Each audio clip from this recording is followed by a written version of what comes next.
السلام علیکم ورحمۃ اللہ وبرکاتہ۔ سبحان ربک رب العزت عما یصفون وسلام علی المرسلین والحمد للہ رب العالمین۔ خواتین و حضرات، زبیر کریم حاضر ہے۔ یہ لیکچر نمبر 6 ہے اور پہلے 5 لیکچر میں ریکارڈ کروا چکا ہوں۔ مضمون تھا اسلامی اقتصادیات اور ربا، خاص طور پر ربا۔ امید ہے آپ لوگوں نے پچھلے لیکچر سنے ہوں گے۔ میں اسٹرانگلی ایڈوائز کہ آپ جو ہے پچھلے لیکچر سنیں تاکہ ایک لیکچر کے بعد دوسرا لیکچر آپ کو جو سوچ کا سلسلہ ہے وہ سمجھ آ جائے۔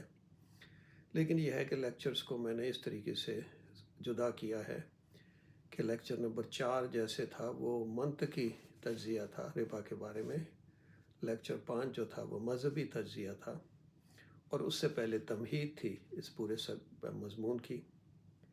اب یہ لیکچر نمبر 6 جو ہے، اس میں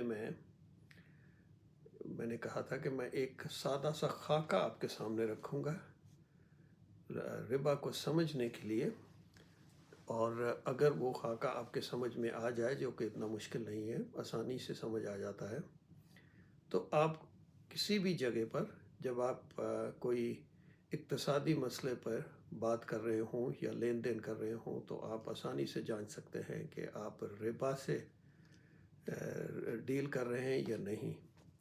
تو اس سلسلے میں اس خاکے پر بات ہوگی۔ اس سے پہلے میں تھوڑا سا پچھلے لیکچر کے بارے میں بات کر دوں کہ پچھلے لیکچر میں مذہبی بنیاد پر بات کی گئی تھی ربا کی، اور میں نے بات یہاں ختم کی تھی کہ ربا ایک لفظ میں ترجمہ جو اس کا کر دیا جاتا ہے، عام طور پر ربا کو سود میں یا انٹرسٹ میں جو اس کا ترجمہ کر دیا جاتا ہے وہ مناسب نہیں لگتا، کیونکہ اس سے پھر کچھ قرآن کی آیات اور کچھ حدیث جو ہیں وہ سمجھ نہیں آتی ہیں۔ ان کے لیے پھر ہمیں کچھ اور توجیحات پیش کرنی پڑتی ہیں ان کو سمجھانے کے لیے، اور یہی عام طور پر ہوتا ہے، اور اس وجہ سے اتنا زیادہ کنفیوژن کریٹ ہوا ہے میرے خیال کے مطابق ربا کے بارے میں۔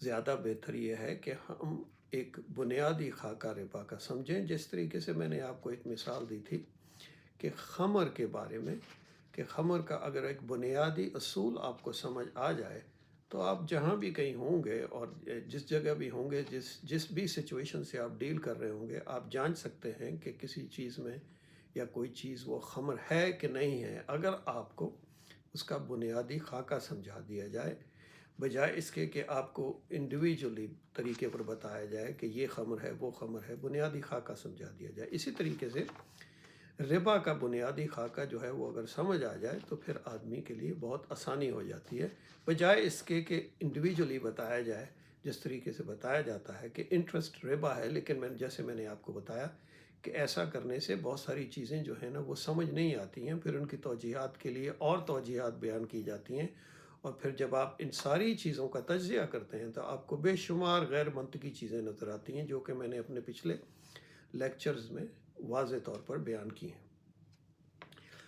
ربا جو تھا وہ قرآن کے مطابق، میں نے یہاں پر بات ختم کی تھی کہ کیونکہ اسلام میں ہر چیز کی بنیاد قرآن و حدیث ہے، قرآن کے مطابق ربا جو تھا وہ سورۃ البقرہ کی آخر میں آ کر جو آخری آیت اتری تھی ان میں بیان ہوا تھا، جب کو ربا کو اللہ سبحانہ تعالیٰ نے منع کر دیا تھا کہ ربا ختم ہوتا ہے، اور پھر جب یہ بیان ہوا تھا تو اسی آیت میں اس کا اصول بیان کر دیا گیا تھا، اور وہ میں نے فرمایا تھا کہ آپ ان 4 الفاظ پر غور کیجئے اس آیت کے، اور وہ 4 الفاظ تھے لا تظلمون ولا تظلمون۔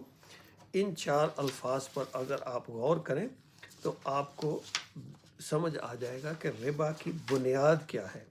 ربا کی بنیاد جو ہے وہ انصاف ہے، کیونکہ ربا جو ہے وہ انسانوں کے درمیان جو ہے وہ ایک معاملات جو ہیں وہ انسانوں کے درمیان ہیں، اور انسانوں کے درمیان معاملات ایک دوسرے کے ساتھ جو معاملات ہوتے ہیں وہ ہمیشہ ان کی بنیاد جو ہے وہ انصاف ہوا کرتی ہے۔ اسی وجہ سے میں نے یہ جو 4 الفاظ آپ کے سامنے رکھے تھے لا تظلمون ولا تظلمون، وہ جو 4 الفاظ ہیں قرآن کے وہ ربا کی بنیاد ہمیں دیتے ہیں، اور یہ بنیاد یہ ہے کہ نہ تو ظلم قرض دینے والے پر ہوگا، نہ ظلم قرض لینے والے پر ہوگا۔ اور یہ جو ہیں یہ آیات جو ہیں سورۃ البقرہ کی 278 سے 281 جو آیات ہیں، ان میں آپ کو یہ چار الفاظ ملتے ہیں، لا تظلمون ولا تظلمون۔ یہ قرآن کی بنیاد ہے، اور کیونکہ جو ہمارے معاملات ہیں، اور خاص طور پہ جو انصاف ہے، عدل ہے، اس کی بنیاد اسلام میں کبھی بھی اکیلی نہیں ہے۔ عدل ہمیشہ احسان کے ساتھ آتا ہے۔ اسی لیے یہ جو آیات ہیں، اس میں جو نیکسٹ آیا ہے، اسی میں اللہ سبحانہ تعالیٰ نے احسان بیان کیا، اور پھر یہ بھی فرمایا کہ احسان کیسے ہوگا۔ جیسے پہلے یہ بتایا گیا کہ عدل کیسے ہوگا۔ عدل ایسے ہوگا کہ ناانصافی کسی پر نہیں ہوگی۔ ظلم جو عربی کا ورڈ ہے، اس کی مطلب جو ہے ناانصافی کے ہیں۔ ناانصافی نہ قرض لینے والے پر ہوگی، نہ دینے والے پر ہوگی۔ اور اس کے بعد اللہ سبحانہ تعالیٰ نے یہ بھی بتایا کہ احسان کیسے ہوگا۔ وہ یہ تھا کہ اگر کوئی قرض نہیں دے سکتا تو اس کو زیادہ ٹائم دو، اگر پھر بھی نہیں دے سکتا تو جتنا ہو سکے معاف کر دو۔ یہ احسان ہے۔ تو عدل اور احسان اکٹھے آتے ہیں۔ اس کے بعد یہ قرآن ہمیں بنیاد فراہم کرتا ہے۔ اس کے بعد میں نے حدیث میں جو ہمارے پاس معلومات ہے اس پر بات کی تھی، اور خاص طور پہ چند حدیث میں نے آپ کے سامنے رکھی تھیں، اور ایک جو سب سے زیادہ اہم حدیث رکھی تھی وہ حدیث تھی جس میں رسول اکرم کے اپنے الفاظ ہیں، جب انہوں نے حضرت بلال رضی اللہ تعالیٰ عنہ ان کے لیے کھجور لے کر آئے تھے، تو وہ والی جو حدیث تھی اس میں نے آپ کو پچھلے لیکچر میں ڈیٹیل میں بیان کی ہوئی ہے، آپ اس لیکچر کو سن لیں۔ اس میں رسول اکرم نے جو فرمایا، تو وہاں سے ہمیں ربا کے بارے میں بہت ساری اور معلومات ملتی ہیں، جیسے کہ میں نے پچھلے لیکچر میں کہا تھا۔ تو یہ ساری چیزوں کو جانچتے ہوئے ہم یہ کہہ سکتے ہیں کہ ربا جو ہے کوئی چیز نہیں ہے۔ ایک لفظ میں تو اس کا ترجمہ نہیں ہو سکتا، ہاں دو میں شاید ہو سکے، اور میں نے کوشش کی تھی دو میں کرنے کی، کہ ربا جو ہے وہ اقتصادی ناانصافی ہے۔ ربا اقتصادی ناانصافی کا نام ہے۔ اگر ہم یہ اس طریقے سے ربا کو سمجھیں تو ہمیں حدیث ساری سمجھ آنی شروع ہو جاتی ہے، ہمیں قرآن کی ساری آیات سمجھ آنا شروع ہو جاتی ہیں۔ تو اب میں اس لیکچر میں، موجودہ لیکچر میں نے کہا تھا کہ میں ایک سادہ خاکہ آپ کے سامنے رکھوں گا، جو کہ آپ کو یہ فوراً ہی سمجھ آ سکے، کسی بھی ٹرانزیکشن میں، کسی بھی کانٹریکٹ میں آپ کو سمجھ آ جائے کہ ربا ہے کہ نہیں۔ میں نے یہ بار بار آپ اس چیز کا ذکر کیا ہے کہ ربا اسی وقت سامنے آتا ہے، ربا کا کانسیپٹ، جب یا تو کوئی آپ کسی کے ساتھ اقتصادی معاملات کر رہے ہیں، یا تو کوئی چیز خرید رہے ہیں، یا کوئی چیز بیچ رہے ہیں، یا کوئی چیز کرائے پر دے رہے ہیں، اس قسم کا اقتصادی مسئلہ جو ہے نا آپ کچھ کر رہے ہیں، یا اس کا کوئی کانٹریکٹ آپ لکھ رہے ہیں، تبھی ربا کا کانسیپٹ آپ کے ذہن میں آئے گا۔ اور یا کسی سے آپ قرض لے رہے ہیں یا کسی کو قرض دے رہے ہیں، تو ربا کا کانسیپٹ تبھی آئے گا۔ ان ساری کیونکہ یہ ساری سچویشنز جو ہیں یہ تو بے شمار قسم کی ہو سکتی ہیں اور کئی طریقے سے کی جا سکتی ہیں، اس لیے رسول اکرم نے فرمایا تھا کہ ربا کے تو بے شمار درجات ہیں، میننگ بے شمار قسمیں ہو سکتی ہیں۔ اور یہ اسی لیے میں نے یہ کہا تھا کہ ہمیں بنیاد سمجھنے کی بہت زیادہ ضرورت ہے ربا کی۔ اب ہم اس طرف چلتے ہیں کہ کس طریقے سے ایک بنیاد آپ کو مہیا کی جائے تاکہ آپ ربا کے بارے میں سمجھ سکیں۔ ربا کی بنیاد سمجھنے کے لیے آپ کو دو چیزیں یا دو کانسیپٹ سمجھنے ہوں گے، اور یہ جو ہے نا دو کانسیپٹ، یہ آپ یہ سمجھ لیں کہ جو میں نے وہ حدیث آپ کو بتائی تھی رسول اکرم کی حضرت بلال کے ساتھ، اس حدیث پر جیسے میں نے غور کیا تھا اور آپ کو سمجھایا تھا، وہ ایک بہت اچھی مثال ہے وہ سمجھانے کے لیے، یہ جو دو کانسیپٹ ہیں۔ لیکن یہ دو کانسیپٹ جو ہے نا یہ اگر سمجھ آ جائیں، یہ آسان سے دو کانسیپٹ ہیں، تو پھر آدمی کو ربا کا فریم ورک سمجھ آ جاتا ہے۔ تو پہلا جو کانسیپٹ ہے وہ ہے، اس کو اسکالرز نے لکھا ہے اور اس کا نام دیا ہے درار، دال سے درار۔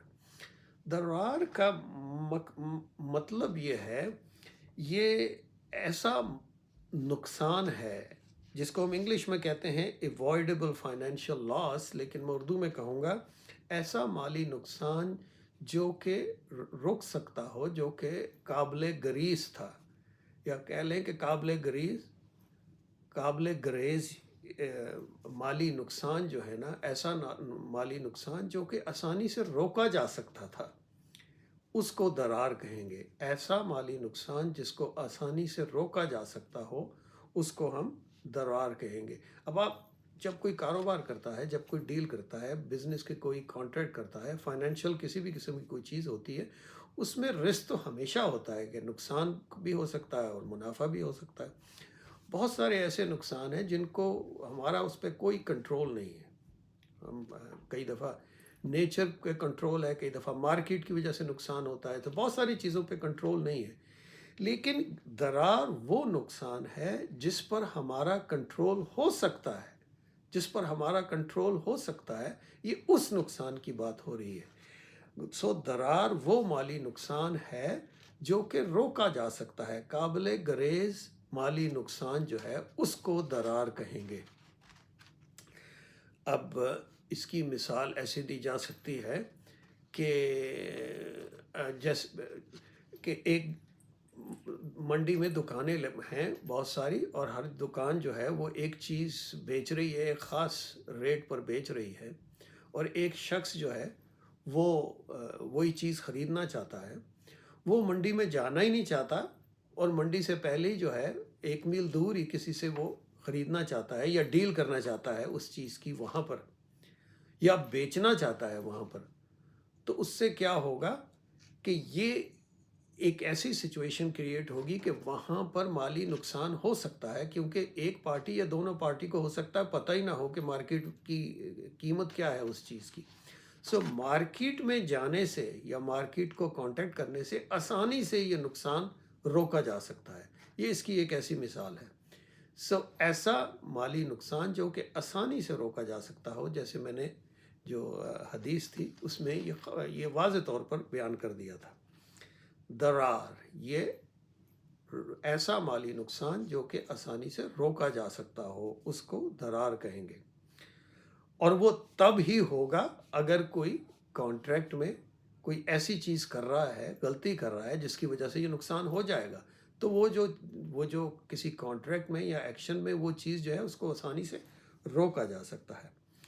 دوسرا کانسیپٹ جو سمجھنے کی ضرورت ہے اس کو کہتے ہیں عربی میں غرار، غین سے غرار۔ غرار یہ وہ چیز ہے قابل گریز مالی غیر یقینی ہے۔ جیسے درار جو تھا وہ قابل گریز مالی نقصان تھا، یہ قابل گریز مالی غیر یقینی ہے یا شک ہے، غیر یقینی ہے۔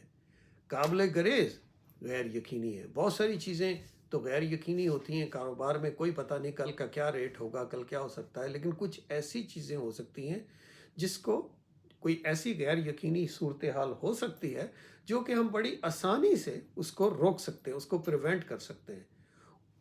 یہ غرار وہ چیز ہے، یہ غرار وہ چیز ہے۔ اور اس کی مثال جو ہے غرار کی مثال ایسی جو ہے نا، وہ اس کی ایسے دی جا سکتی ہے آج کل کے دور میں کہ اگر ایک کانٹریکٹ کسی نے لکھا ہوا ہے اور لون کا کانٹریکٹ ہے، اور وہ لون کا کانٹریکٹ انہوں نے خاص طور پر اتنا مشکل بنا دیا ہے، اس کے اندر اتنی مشکل کلازز ڈال دی ہیں کہ عام آدمی کو سمجھ ہی نہیں آتی ہیں، اور وہ کسی لائر کے پاس بھی جاؤ تو ان کو بھی مشکل ہوتی ہے سمجھنے میں۔ تو یہ جو چیزیں یہ جو سارا کانسیپٹ ہے نا کہ چیزوں کو مشکل کر دینا، یہ غرار ہے۔ لیکن ایک اور طریقے سے جو کہ کلاسیکل غرار یہ تھا کہ عربوں میں ایک رواج تھا کہ وہ جانور جو ہے، جانور تو سارے لوگ ہی خریدتے ہیں، تو عرب جو ہیں کئی دفعہ اگر کوئی جانور حاملہ ہو تو وہ سودا کرتے تھے کہ جو حاملہ اونٹنی ہے جیسے، تو وہ مالک سے سودا کرتے تھے کہ اس کا جو بھی بچہ ہوگا وہ میرا ہوگا، اور وہ پیسے پہلے دے جاتے تھے۔ بچہ جب ہوتا تھا تو وہ جس نے پیسے دیے ہوتے تھے وہ آ کے لے جاتا تھا۔ اس چیز کو رسول اکرم نے منع فرمایا خاص طور پر۔ کیوں؟ انہوں نے کہا کہ یہ جب ایسے آپ نہ کرو، اور جب بچہ پیدا ہو جاتا ہے تب اس کا سودا کرو۔ کیوں کہ جب اونٹنی حاملہ ہے، ہمیں تو یہ بھی نہیں پتا کہ اس بچے نے پیدا ہونا بھی ہے کہ نہیں ہونا، نمبر 1۔ نمبر 2، اگر ہونا ہے وہ صحت مند ہوگا کہ نہیں صحت مند ہوگا، وہ اونٹ ہوگا کہ اونٹنی ہوگی، اس کے 4 پیر ہوں گے کہ 3 پیر ہوں گے، یہ ساری چیزیں جو ہیں کسی کو بھی پتہ نہیں ہے۔ تو یہ ایک غیر یقینی صورتحال ہے۔ تو آپ جب اس قسم کا سودا کرتے ہو، اس میں دونوں پارٹنر جو ہیں ایک دوسرے کو کوئی چیٹ کرنے کی کوشش نہیں کرتے تھے، لیکن پھر بھی ایک غیر یقینی صورتحال پیدا ہوتی تھی۔ اس چیز کو اسلام روکتا ہے، اور اس چیز کو کہتے ہیں غرار۔ پہلی چیز جو تھی وہ تھی قابل گریز مالی نقصان، دوسری چیز ہے قابل گریز مالی غیر یقینی۔ اب ربا کیا ہوتا ہے؟ ربا ہر اس کانٹریکٹ میں ہے، یا ہر اس ٹرانزیکشن میں ربا ہے اگر اس میں یا تو درار ہے، یا غرار ہے، یا دونوں ہی ہیں۔ کسی بھی کانٹریکٹ کو یا ٹرانزیکشن کو ربا سے صاف کرنے کے لیے، ربا سے پاک کرنے کے لیے، آپ کو اس میں سے درار اور غرار دونوں کو نکالنا ہوگا، تبھی وہ حلال ہوں گے، تبھی وہ اسلام کے مطابق پاک ہوں گے، اور وہ اسلام کے مطابق ربا سے پاک ہو جائیں گے۔ لیکن اگر یا تو درار ہے کسی میں یا غرار ہے، تو وہ اس کانٹریکٹ میں یا اس ٹرانزیکشن میں ربا ہوگا۔ اب میں اس کو سمجھانے کے لیے میں سوچ رہا تھا، گو کہ جو پچھلے لیکچر میں نے آپ کو جو حدیث بیان کی تھی رسول اکرم کی حضرت بلال کے ساتھ، وہ اچھی مثال ہے اس چیز کو سمجھانے کے لیے، لیکن میں نے سوچا کہ میں آپ کو ایک اور کہانی سناتا ہوں۔ عام طور پہ لوگ جو ہیں وہ کہانیوں کے ساتھ کئی دفعہ میسج جو ہیں یا معلومات کو اچھے طریقے سے سمجھ جاتے ہیں۔ تو میں ایک کہانی بیان کرنے لگا ہوں، یہ آپ کے سامنے ایک سچویشن بیان کرتا ہوں، اور میرا مقصد یہ ہوگا تاکہ آپ کو سمجھا سکوں کہ درار کیا ہوتا ہے اور غرار کیا ہوتا ہے، یہ آپ کو سمجھ آ جائے آسانی سے۔ تو ایسا ہے کہ ابھی چھوٹی عید گزری ہے، رمضان ختم ہوا، الحمدللہ چھوٹی عید گزری ہے۔ تو اب چند ہفتے کے بعد انشاءاللہ حاجی لوگ تیار ہوں گے، حج ہوگا، اور حج کے حاجی لوگ اور حاجی جو ہیں وہاں مکہ میں، اور باقی مسلمان بھی بہت سارے جو ہیں وہ قربانی کریں گے۔ تو یہ سال کا وہ وقت آئے گا، ایک سال میں ایک دفعہ آتا ہے، جب بہت سارے لوگ جو ہیں وہ میرے جیسے لوگ بھی، جو عام طور پہ جانوروں سے کم ہی ڈیل کرتے ہیں، یا کبھی ذبح کرنا تو چھوڑو، خریدے بھی نہیں ہوں گے انہوں نے جانور، بڑا جانور عام طور پہ ہم نہیں خریدتے، تو وہ بھی بکرا منڈی کی طرف جانے کا رخ کریں گے۔ تو میں نے کہا کہ میں یہ مثال آپ کے سامنے رکھتا ہوں، اور آپ کو درار اور غرار سمجھانے کے لیے۔ تو ایسا ہے کہ ایک شخص تھا میرے جیسا، وہ عید کے لیے بکرا خریدنے کے لیے بکرا منڈی جا رہا ہے، اور جانے سے پہلے کیونکہ اس کے دوست سمجھتے ہیں کہ اس بیچارہ میرے جیسا جو آدمی ہے اس کی سمجھ اس مسئلے میں اتنی نہیں ہے، تو اس کو خاص طور پر کہتے ہیں کہ وہاں پر کوشش کرنا کہ وہ بہت زیادہ پیسے نہ دے آنا، کئی دفعہ وہ بہت زیادہ پیسے لیتے ہیں۔ اب اس مثال کے لیے آپ یہ فرض کیجئے، ہم یہ فرض کرتے ہیں کہ بکرے جو ہیں نا وہاں پر تقریباً ایک ہی نسل کے ہیں، ایک ہی تقریباً وزن کے ہیں، اور ان کی جو اوسط قیمت ہے نا وہ 1 لاکھ روپیہ ہے۔ یہ میں پاکستان کی بات کر رہا ہوں، تو اس کی جو اوسط قیمت ہے وہ 1 لاکھ روپیہ ہے۔ اب کوئی بکرا چھوٹا بڑا ہو سکتا ہے، کہ کسی کی قیمت ہو سکتا ہے 95,000 ہو، کسی کی 105 ہو، لیکن جو اوسط ہے وہ 1 لاکھ روپیہ ہے۔ یہ اس کہانی کے لیے ہم یہ فرض کرتے ہیں کہ ایک بکرے کی قیمت اس دن 1 لاکھ روپیہ ہے۔ اب یہ شخص میرے جیسے جا رہے ہیں اور ابھی منڈی نہیں پہنچے، وہاں سے کوئی 1 آدھا میل دور ہوں گے، تو وہاں پر ان کو ایک شخص نظر آتا ہے جو کہ بکروں کے ساتھ لے کر بیٹھا ہوا ہے سڑک کے کنارے، تو یہ رک جاتے ہیں۔ اب ان سے بات ہو رہی ہے، تو یہ جو بکرا بیچنے والا جو ہے سڑک کے کنارے بیٹھا ہوا ہے، وہ ان سے بات کرتا ہے، بڑے اچھے طریقے سے بات کرتا ہے، اور ان کو انہوں نے جو بکرے رکھے ہوئے ہیں ان میں سے ایک بکرا پسند آ جاتا ہے۔ وہ اس سے پوچھتے ہیں کہ یہ بکرا جو ہے اس کی قیمت کتنی ہے؟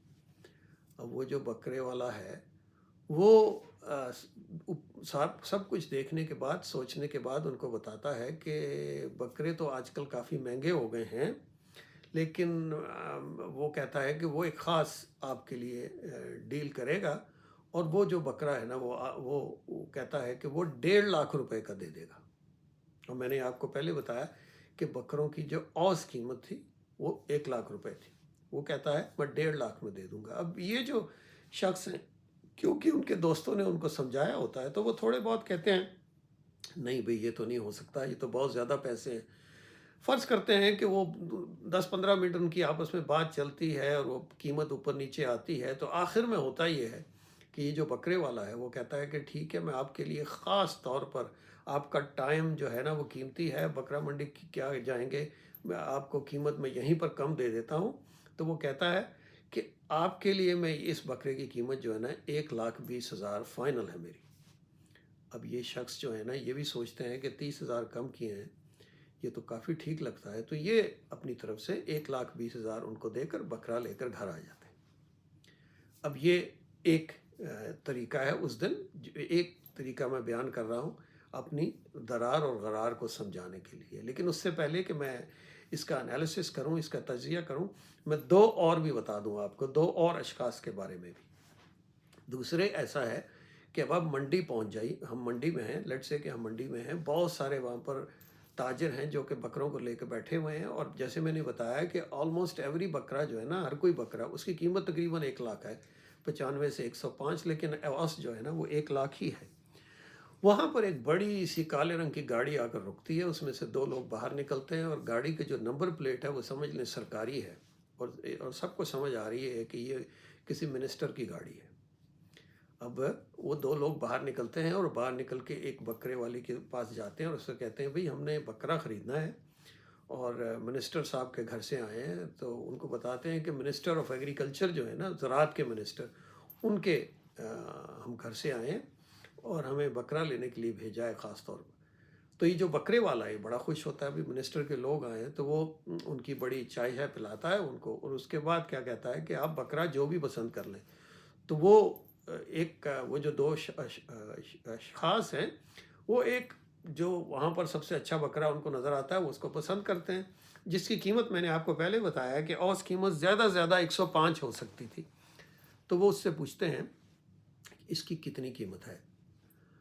تو وہ جو بکرے والا ہے وہ کہتا ہے کہ دیکھیے، آپ کسی سے بھی پتہ کر لیجئے، اوس قیمت جو آج کل چل رہی ہے نا وہ تقریباً 1 لاکھ ہے، یہ تو ہمارا سب سے اچھا بکرا ہے، لیکن ہم آپ کے لیے خاص طور پر یہ بکرا جو ہے نا آپ کو 80,000 کا دے دیں گے، کیونکہ منسٹر صاحب سے آپ گھر سے آئے ہیں، تو ہم خاص طور پر ان کو ہمارا سلام کہیے گا، اور ان کو کہیے گا کہ ہم جو ہے وہ یہ بکرا، اور میرا نام خاص طور پہ ان کو بتا دیجئے گا۔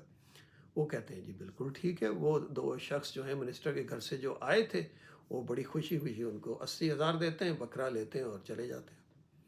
یہ دوسری جو ہے نا ڈیل ہے جو میں بیان کروں گا۔ اب تیسری ڈیل ایسے ہے کہ وہ دن، فرض کیجئے کہ یہ وہ دن ہے، اگلے دن عید ہے، اور اس دن بکرے سارے آلموسٹ سارے بک گئے، مغرب کا ٹائم ہو گیا ہے، بہت سارے تاجر تو ویسے ہی چلے گئے ہیں۔ بہت ہی ایک شخص جو ہے وہ، اس نے بھی بکرا خریدنا ہوتا ہے، وہ اس کسی وجہ سے دیر ہو جاتی ہے اس کو، یا اس کی نیت دیر سے بنتی ہے، لیکن وہ جب بکرا منڈی پہنچتا ہے، مغرب بھی ہو چکی ہوتی ہے، تو وہاں پر نوٹ کرتا ہے کہ وہاں بکرا ہی کوئی نہیں، بکرے والے سارے چلے گئے ہیں، کوئی گائے مل رہی ہے، کچھ اور مل رہا ہے، لیکن بکرا کوئی ہے نہیں۔ اب وہ ادھر ادھر دیکھ رہا ہے، تو ایک بکرے والا جو ہے نا اس سے پوچھتا ہے کہ بھئی آپ کس لیے آئے تھے؟ تو وہ کہتا ہے میں بکرا خریدنے آیا تھا، بکرا تو ہے کوئی نہیں۔ تو وہ اس کو کہتا ہے نہیں، بکرے تو اور بھی ہیں لیکن یہاں نہیں ہیں۔ اب اس مثال کے لیے ہم فرض یہ کرتے ہیں کہ یہ جو تیسرا شخص ہے بکرے والا، یہ بالکل ایماندار ہے۔ جو پہلا شخص تھا وہ تو ہم نے دیکھ لیا کہ اس نے کس طریقے سے ڈیل کی تھی، دوسرا شخص جو تھا وہ بھی ہم نے دیکھ لیا۔ اب تیسرے شخص کے ہم فرض یہ کرتے ہیں کہ تیسرا شخص پورا ایماندار ہے، اور یہ شخص جو خریدنے والے ہیں یہ بھی ایماندار ہیں۔ اب یہ دونوں میں آپس میں بات کرتے ہیں، تو بکرے والا ان کو کہتا ہے بھی دیکھیے، آج جو بکرے بک رہے تھے نا وہ تقریباً 1 لاکھ ان کی اوسط قیمت تھی، تو اگر آپ 1 لاکھ آپ کو منظور ہے تو میرا نوکر جو ہے وہ بکرا آپ کے گھر پہنچا دے گا، مجھے پتا ہے آپ کہاں رہتے ہیں۔ تو وہ شخص کہتے ہیں اچھا ٹھیک ہے، وہ اس پر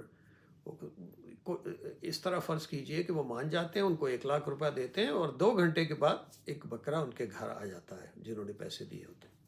اب یہ 3 مختلف ڈیل ہوئی ہیں۔ ہم نے یہ ڈھونڈنا ہے کہ یہ جو 3 ٹرانزیکشن ہوئی ہیں ان میں ربا ہے کہ نہیں ہے۔ لیٹ سے یہ ہم نے اس کا تجزیہ کرنا ہے۔ پہلی ڈیل کے بارے میں بات کرتے ہیں۔ پہلی ڈیل جو تھی، ایک شخص منڈی جا رہا تھا اور رستے میں ایک شخص نے اس کو 1 لاکھ کا بکرا 1,20,000 میں بیچ دیا تھا۔ اب اس سے کیا ہوا کہ اس شخص کو کم از کم 15,000 کا نقصان ہوا جس نے بکرا خریدا تھا، لیکن وہ نقصان جو ہے وہ قابل گریز تھا، وہ بڑی آسانی سے رک سکتا تھا اگر وہ شخص 1 میل اور دور جائے اور منڈی پہنچ جاتا۔ ایک تو اس طریقے سے رک سکتا تھا، ظاہر ہے، لیکن اگر یہ چیز دونوں اشخاص کو پتہ ہو اور دونوں مسلمان ہوں تو جو بکرا بیچنے والا ہے وہ کبھی بھی یہ حرکت نہیں کرے گا۔ لیکن کہنے کا مقصد یہ ہے کہ وہ منڈی جانے سے یہ آسانی سے یہ نقصان ختم ہو سکتا تھا، لیکن اس شخص نے صرف اس لیے نقصان کر دیا کہ یہ شخص منڈی تک نہیں پہنچ سکے 1 میل دور۔ اسلام جو ہے نا وہ اس کو پسند نہیں کرتا، کیونکہ اسلام کے مطابق اس دن بکرے کی پرائز جو تھی وہ تو تقریباً 1 لاکھ تھی، تو اس شخص نے 1,20,000 کیوں لگائی؟ تو وہ جو 15,000 وہ جو ایکسٹرا چارج کیے نا، وہ اسلام کے مطابق ربا ہے۔ اس ٹرانزیکشن میں ربا ہے کیونکہ یہ قابل گریز مالی نقصان تھا، یہ ربا ہے، اس میں ضرار تھا۔ اس پہلی ٹرانزیکشن میں ضرار تھا، قابل گریز مالی نقصان۔ اب چلتے ہیں دوسری ٹرانزیکشن کی طرف۔ دوسری ٹرانزیکشن میں کیا ہوا تھا کہ ایک وہ منسٹر صاحب کے نوکر آئے تھے اور انہوں نے بکرا خریدا تھا اور ان کو بکرا 1 لاکھ کے بجائے 80,000 کا بیچ دیا گیا تھا۔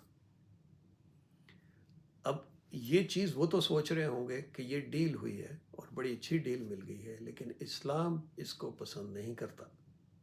اسلام جو ہے نا وہ انصاف چاہتا ہے۔ اس سے کیا ہوا کہ 20,000 کا جو کم از کم 20 یا 25,000 کا نقصان جو ہے وہ بکرے والے کو ہوا ہے، یا بکرے والے کو نقصان ہوا ہے، یا بکرے والا جو ہے 20 سے 25,000 جو ہے نا وہ ایک قسم کا رشوت دے رہا ہے، وہ تحفہ دے رہا ہے جج صاحب کو۔ اور یہ جو اقتصادی رشوت ہے خاص طور پر قرآن میں اس کو کہا گیا ہے کہ یہ ربا ہے۔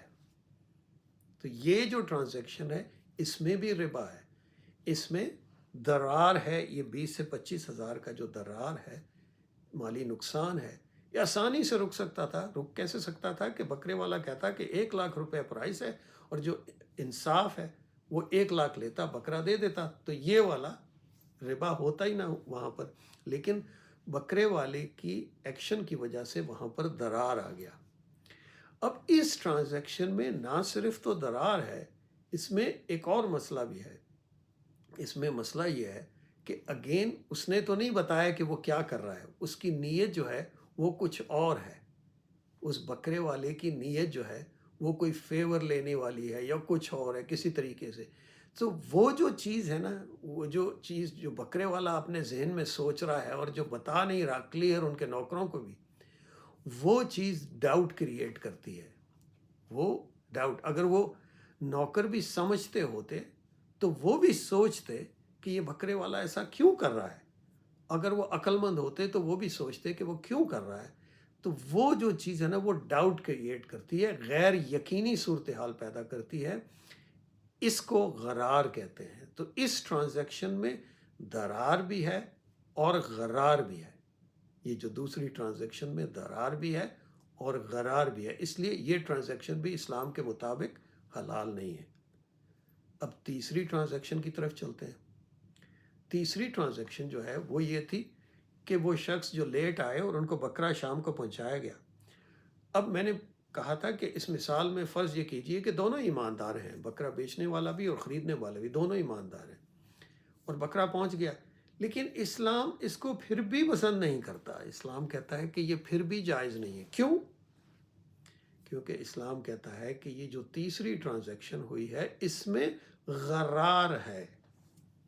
پہلی ٹرانزیکشن میں درار تھا، دوسری میں درار اور غرار تھا، اور تیسری ٹرانزیکشن میں درار تو نہیں ہے کیونکہ پرائس جو ایوریج تھی اسی پر بیچا گیا، لیکن غرار تھا. اب غرار کیسے تھا اس کی مثال آپ کو ایسے بتاتا ہوں کہ اس کا فرض کیجئے کہ وہ جو نوکر ان کو بکرا دے گیا تھا شام کو، وہ ہمسایہ آتا ہے اس شخص کا، آ کے بکرا دیکھتا ہے، وہ کہتا ہے بھی آپ بکرا لے آئے؟ پھر کہتا ہے یس میں لیٹ ہو گیا تھا لیکن مل گیا. تو وہ ہمسایہ آ کے ان کو کہتا ہے کہ یار یہ جو بکرا ہے آپ لے کر آئے ہو یہ تو مجھے چھوٹا لگتا ہے، یہ مجھے 1 لاکھ کا نہیں لگتا، یہ تو 80 کا ہونا چاہیے میرے خیال سے زیادہ سے زیادہ. تو وہ شخص کہتے ہیں نہیں بھائی، میں تو وہ جو جس سے خریدا انہوں نے مجھے بتایا تھا کہ 1 لاکھ ایوریج پرائس تھی، اوس پرائس تھی، اس لیے وہ مجھے ایماندار ہیں، تو وہ مجھے ان پر یقین ہے. تو اس قسم کی بات چلتی ہے تو وہ جو ہمسایہ آ کر کہتا ہے نہیں یہ مجھے لگتا نہیں ہے. اب اس سے کیا ہوگا؟ اب اس سے کیا ہوگا کہ جس شخص نے بکرا خریدا تھا ان کے ذہن میں ایک عجیب سی بات آ گئی، غیر یقینی صورتحال آ گئی نا. اس سے کیا ہوا کہ جس نے بکرا بیچا تھا، حالانکہ اس نے کوئی غلطی تو کی نہیں، ان کے خلاف کوئی سچویشن عجیب سی ان کے ذہن میں آ سکتی ہے، ان کے آپس میں حالات خراب ہو سکتے ہیں، تعلقات خراب ہو سکتے ہیں. ایسی سچویشن بن سکتی ہے کہ ان کو شک ہو کہ میرے پر یہ اقتصادی ظلم ہو گیا ہے. اس کو بھی بڑی آسانی سے روکا جا سکتا تھا. وہ کس طرح؟ کہ بکرا خریدنے سے پہلے وہ شخص بکرے کو دیکھتے، انسپیکٹ کرتے اور پھر لیتے، یا منڈی میں موجود ہوتے یا کم از کم بکرے کو دیکھتے، تو باقی بکرے بھی جو ان کے ساتھ تھے اس کے بکرے والے کے گھر جاتے، بکرے دیکھتے اور پھر پک کرتے، تو پھر اس میں غیر یقینی صورتحال کم سے کم ہو سکتی تھی. جیسے میں نے پہلے بتایا ہے کہ آپ ربا کو کم سے کم کر سکتے ہیں، زیرو کرنا کئی دفعہ مشکل آسان نہیں ہے. کم سے کم اگر وہ بکرے والے کے گھر چلے جاتے، بکرا پہلے دیکھ لیتے پھر پسند کرتے، تو پھر غیر یقینی صورتحال بہت کم ہوتی. پھر اگر وہ ان کا ہمسایہ اگر ان کو آ کر کہتا کہ یہ بکرا جو ہے مجھے 80 کا لگتا ہے، کہتے نہیں یار میں وہاں پر سارے دیکھ کے آیا ہوں، وہ سارے ایک جیسے تھے، وہاں سے میں نے یہ سب سے بڑا پک کیا ہے، سم تھنگ لائک دیٹ. تو یہ جو آخری ٹرانزیکشن ہے اس میں غرار ہے. تو یہ 3 مختلف مثالیں ہیں، ان تینوں میں ربا ہے، کیونکہ ان تینوں ٹرانزیکشن میں یا تو درار ہے، ایک ایسا مالی نقصان جو بڑی آسانی سے بچایا جا سکتا تھا، یا غرار ہے، ایسی مالی غیر یقینی صورتحال جو کہ بڑی آسانی سے بچائی جا سکتی تھی، یا دونوں ہی ہیں. تو اس لیے یہ مثال جو ہے ہمیں تھوڑی بہت سمجھاتی ہے کہ درار اور غرار کیا ہوتا ہے اور پھر ربا کیا ہوتا ہے. یہ مثال میں نے اسی بنیاد پر فراہم کی ہے جس کے بارے میں جس حدیث کے بارے میں پچھلے لیکچر میں بات کر چکا ہوں. میں صرف حدیث کو دوبارہ بیان نہیں کرنا چاہتا تھا، آپ پچھلا لیکچر سن سکتے ہیں. اب ہم یہ جو سارا ہمیں انفارمیشن مل جاتی ہے، اب اس کے ساتھ کیا کرنا چاہیے؟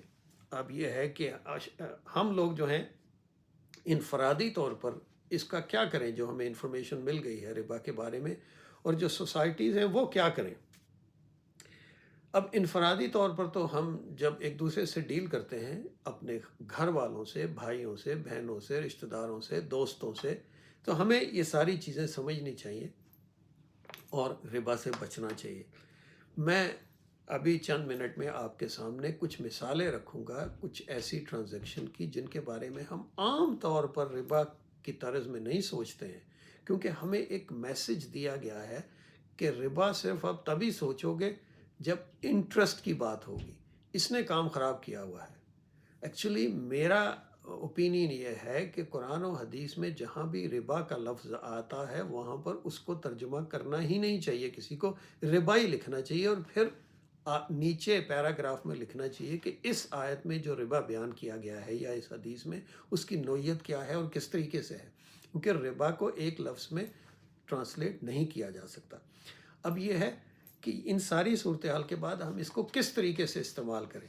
تو میں نے سوچا میں آپ کو چند مثالیں دیتا ہوں، جیسے کہ میں نے پچھلے لیکچر میں کہا تھا کہ میں آپ کو چند مثالیں دوں گا جس میں آپ شاید سمجھ سکیں کہ ربا کتنا زیادہ عام ہو سکتا ہے، اور اسی لیے ہماری جو سوسائٹیز ہیں، خاص طور پہ میں پاکستانی سوسائٹی کی بات کرتا ہوں، ان کے اتنے زیادہ حالات خراب ہیں کیونکہ آپ نے سنا تھا کہ اللہ سبحانہ تعالیٰ فرماتے ہیں کہ جہاں پر ربا ہوگا وہاں پر اللہ سبحانہ تعالیٰ کی رحمت سب سے پہلے اٹھ جائے گی. اور جہاں سے کیوں اٹھ جائے گی؟ کیونکہ اس سوسائٹی نے یا اس شخص نے اللہ سبحانہ تعالیٰ کے ساتھ جنگ چھیڑی ہوئی ہے. وہ اللہ سبحانہ تعالیٰ کیونکہ مہربان ہے، وہ جنگ چھیڑ بھی لو تو وہ زیادہ سختی نہیں کرتے ہیں، لیکن کم از کم اپنی رحمت سب سے پہلے کھینچ لیتے ہیں. اور جب رحمت اٹھ جاتی ہے کسی شخص سے یا کسی سوسائٹی سے تو وہاں پر بہت مشکلات آ جاتی ہیں. اور جیسے کہ ہم دیکھ سکتے ہیں، میں جب دیکھتا ہوں، میں پاکستان ابھی گیا تھا چند ہفتے پہلے، میں نے جو ساری سوسائٹی کا تجزیہ کیا تو مجھے بے شمار ربا وہاں نظر آتا ہے. اور میں کیونکہ وہاں پر میں نے اپنی زندگی ارلی وہاں گزاری ہے تو مجھے بہت ساری مثالیں یاد ہیں جو کہ ربا ہر طرف وہاں نظر آتا ہے. لیکن اس سوسائٹی کو ربا کی وہ سمجھ نہیں رہے کہ وہاں پر کس کس جگہ ربا ہے، کیونکہ جس طریقے سے ان کو ربا سمجھایا جاتا ہے وہ اس کے علاوہ کوئی چیز سوچتے نہیں ہیں. تو میں آپ کے سامنے چند مثالیں رکھتا ہوں. اب کیونکہ میں تو امریکہ میں رہتا ہوں تو امریکن ناظرین جو ہیں یا ویسٹرن ناظرین جو ہیں یا باقی بھی ہیں، وہ بھی ان چیزوں کو میں اس طریقے سے بیان کروں گا کہ وہ بھی ان چیزوں کو سمجھ سکیں گے. اب اس سے پہلے کہ میں اس مثالوں کی طرف جاؤں، میں ایک چھوٹا سا مضمون جو ہے پہلے ٹچ کر دوں. وہ یہ ہے کہ کیا ایک قرض جو ہے وہ مکمل طور پر فری ہو سکتا ہے کہ نہیں؟ کہ قرض اگر کوئی دیتا ہے تو وہ کیا ہمیشہ فری ہوگا؟ فری مینز کہ ہر قرض جو ہے صرف قرض حسنہ ہوگا. یہ میں سوال کر رہا ہوں، کیا یہ جائز ہے کہ ناجائز ہے؟ میرا مطلب کہنے کا یہ ہے کہ آپ نے جیسے میں نے ایک مثال دی تھی کہ آپ نے گھر خریدنا ہے اور اس گھر کو خریدنے کی قیمت جو ہے 5 کروڑ روپے ہے، اور آپ کے پاس 5 کروڑ ہے نہیں. آپ نے اس گھر کو خریدنے کے لیے بینک سے قرض لینا ہے یا کسی سے قرض لینا ہے. تو وہ جو بینک یا کوئی شخص آپ کو قرض دے تو قرض حسنہ تو وہ ہوگا کہ اس کے اوپر کوئی چارج نہیں ہوگا. تو کیا قرض جو ہے صرف قرض حسنہ ہی ہو سکتا ہے؟ اس بارے میں میری جو ہمبل اوپینین یہ ہے کہ کیونکہ اللہ سبحانہ تعالیٰ فرماتے ہیں کہ لا تظلمون ولا تظلمون، کہ نہ تو ظلم ہوگا قرض دینے والے پر، نہ ظلم ہوگا قرض دینے والے پر. تو قرض جو ہے نا وہ مکمل طور پر فری نہیں ہو سکتا. ہو تو سکتا ہے لیکن جو کمرشل قرض ہے نا وہ مکمل طور پر عام طور پر فری نہیں ہوتے. اب یہ ہے قرض حسنہ ہو سکتے ہیں کیونکہ میں نے جیسے یہ بتایا کہ اسلام میں عدل کے ساتھ ہمیشہ احسان آتا ہے. جب احسان کی بات ہوگی تو ہم اپنے بھائیوں کو، بہنوں کو، دوستوں کو قرض حسنہ دے سکتے ہیں. اس کی خاص طور پر ہمیں کہا گیا ہے. اور اسی طریقے سے کوئی امیر آدمی کسی کو بھی قرض حسنہ دے سکتا ہے، اس میں کوئی مذائقہ نہیں ہے.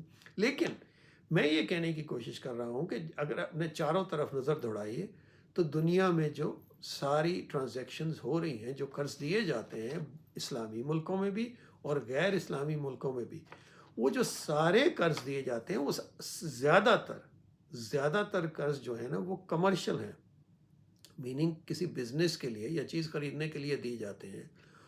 وہ کبھی بھی فری نہیں ہوتے، آلموسٹ نیور فری ہوتے ہیں. اور اگر کبھی ہوتے ہیں تو وہ کوئی خاص طور پر فیور کر رہا ہوتا ہے. وہ جب میں کہتا ہوں کہ وہ فری نہیں ہوتے، ان کے اوپر کوئی ایکسٹرا چارج ہو رہا ہوتا ہے. اور یہ میں اس چیز پر بڑی لمبی بات کر چکا ہوں کہ جو عام بینک ہیں وہ جو ایکسٹرا چارج کرتے ہیں اس کے اوپر، اس کو وہ انٹرسٹ کہتے ہیں. اور جو اسلامک بینک ہیں انہوں نے اس کا نام کچھ اور رکھا ہوا ہے. وہ اس کو پروفٹ مارجن کہہ دیتے ہیں یا کچھ اور کہہ دیتے ہیں، مبادلہ کہہ دیتے ہیں. لیکن پرسنٹیج وہی ہے. جو قرض لینے والا ہے اس نے تو وہی پیسے دینے ہیں. تو فری جو قرض ہے وہ نہیں ہے. اب میں یہ سوچ رہا تھا اگر ایسی بات ہے تو یہ جو کانسیپٹ ہے قرض حسنہ کا، یہ سب سے پہلے کہاں سے آیا مسلمانوں میں؟ میں اس چیز کے بارے میں ریفرنس چاہتا تھا. تو مجھے اس کا سب سے پہلا ریفرنس جو ہے نا وہ مجھے ملا ہے امام مالک رضی اللہ تعالیٰ عنہ کی کتاب الموطا میں. الموطا جو ان کی حدیث کی بک ہے اس میں ملا ہے. اس کتاب میں حدیث تو ہیں ہی لیکن اس میں کچھ آرائے بھی لکھی ہوئی ہیں. اس میں ایک رائے لکھی ہوئی ہے الموطا میں، اور یہ الموطا بک لکھی گئی تھی تقریباً 80 سے 100 سال رسول اکرم کی وفات کے بعد. اس میں یہ لکھا ہوا ہے کہ امام مالک لکھتے ہیں کہ مدینہ کے لوگوں کا ایک کسٹم تھا، جو ان کا رسم تھی یا ان کا طریقہ تھا، کہ جب وہ ایک دوسرے کو قرض دیتے تھے تو وہ جب لکھتے تھے قرض کی کنڈیشنز، تو اس میں کبھی بھی ایکسٹرا جو اماؤنٹ ہے نا وہ نہیں لکھتے تھے. وہ نہیں، اپنے جو قرض کا کانٹریکٹ ہوتا تھا اس میں نہیں لکھتے تھے، ایکسٹرا اماؤنٹ نہیں ہوتی تھی. لیکن اگر کوئی دے دیتا تھا تو وہ لے لیتے تھے، لیکن کانٹریکٹ کے اندر نہیں لکھتے تھے. اب یہ جو انہوں نے لکھا ہوا ہے، یہ پڑھنے کے بعد پہلی چیز تو میرے ذہن میں یہ آئی کہ جو میں اس وقت بات کر رہا ہوں اس وقت بھی ڈسکس ہو رہی تھی. لیکن اینی وے، میرا مقصد کہنے کا یہ ہے کہ مدینہ کے وہ لوگ جس وقت امام مالک زندہ تھے ان کا یہ طریقہ تھا. اس حساب سے ان چیزوں کی وجہ سے جو کہ چیزیں ان کے پاس تھیں. اس زمانے میں بینک تو ایگزسٹ نہیں کرتے تھے، لوگ ایک دوسرے کو پرسنل لیول پر قرض دیتے ہوں گے، یا پرسنل لیول پر قرض لے کر لوگ بزنس کرتے ہوں گے. تو وہ ان کا سٹائل تھا، ان کے حساب سے وہ جسٹس تھا، وہ انصاف تھا. اب میرا یہ کویشچن ہے کہ آج کے زمانے میں اگر کوئی 5 کروڑ آپ کو قرض دے، 5 کروڑ روپے، تو کیا آپ کہیں کہ میں یہ جو قرض ہے اگلے 20 سال میں واپس کر دوں گا؟ یہ کیا انصاف ہے؟ میرے خیال سے یہ انصاف نہیں ہے. اور اگر یہ انصاف نہیں ہے تو اس کو انصاف اگر ہم ایسا کریں گے، ایک کوئی 5 کروڑ کا قرض دے دے ہمیں اور ہم کہیں کہ ہم 20 سال میں واپس کریں گے، تو وہ نا انصافی ہوگی اس آدمی سے جس نے آپ کو قرض دیا ہے، یا اس بینک سے جس نے آپ کو قرض دیا ہے. اب اس چیز کو، اور اس چیز کو تو قرآن نے روکا ہے، لا تظلمون ولا تظلمون. اب اس چیز کو انصافانہ کرنے کے لیے کیا کرنا پڑے گا؟ ہمیں کوئی ایسا طریقہ سوچنا پڑے گا کہ یہ جو قرض ہے جو بینک دیتے ہیں، اسلامک بینک بھی دیتے ہیں، اس کو کس طریقے سے منصفانہ کیا جائے. یہ اسلامک بینک والے جو ہیں ان کو بھی سب پتہ ہے. وہ کرتے کیا ہیں کہ جو باقی so called non Islamic bank ہے نا، وہ ایک طریقہ یوز کرتے ہیں، جیسے بینک آف امریکہ ہے، ایک طریقہ یوز کرتا ہے. سارے امریکن بینک ایک طریقہ یوز کرتے ہیں یہ جانچنے کے لیے کہ کس دن قرض جو ہے نا، ایک 5 کروڑ یا $500,000 لیٹ سے کا قرض جو ہے نا، وہ اس دن اس کی جسٹ ویلیو کیا ہے، اس پہ کتنا چارج ہو سکتا ہے. ایک طریقہ ہے. یہ جو اسلامی بینک ہیں اسی طریقے کو فالو کرتے ہیں، ایکچولی اسی بینچ مارک کو فالو کرتے ہیں، اور پھر کہتے ہیں کہ ہم صرف اس کا نام بدلتے ہیں. لیکن میں یہ کہنے کی کوشش کر رہا ہوں کہ جو اسلامی ممالک ہیں جیسے پاکستان ہے، ان کو کس طریقے سے یہ اس چیز کو لینا ہوگا. تو اس کے بارے میں سوچ رہا تھا. میں تھوڑا سا، یہ ایک کمپلیکیٹڈ مسئلہ ہے، لیکن میں تھوڑا سا اس پر بات کرتا ہوں. وہ ایسے ہے کہ اگر ایک شخص کے پاس لیٹ سے $500,000 ہوں امریکہ میں آج، یا ایک بینک کے پاس، وہ یا تو آپ کو قرض دے دے وہ تاکہ آپ ایک گھر خرید سکیں، یا پھر وہ پیسے جو ہیں وہ ان کو انویسٹ کر دیں. انویسٹ کہاں؟ لیٹس سے کہ وہ سٹاکس میں انویسٹ کر دیں. اب سٹاکس کیا ہوتے ہیں؟ بزنسز ہیں، وہ بزنسز میں انویسٹ کر دیں. یہ ایک سٹینڈرڈ پروسیجر ہے. اگر آپ امریکہ میں یہ دیکھیں کہ جو ریٹرن آن انویسٹمنٹ ہے، کہ اگر کوئی چیز انویسٹ کرے، $5 لاکھ اگر آج انویسٹ کرے، تو اگلے 10 سال میں یا 20 سال یا 30 سالوں میں وہ کتنی اس کو ریٹرن ہو سکتی ہے. اس چیز کے بارے میں انفارمیشن امریکہ میں اویلیبل ہے، کیونکہ گوگل آپ کر کے دیکھ لیں، آپ کو بتا دے گا کہ پچھلے 100 سال کی ریٹرن اور انویسٹمنٹ کتنی ہے امریکہ میں.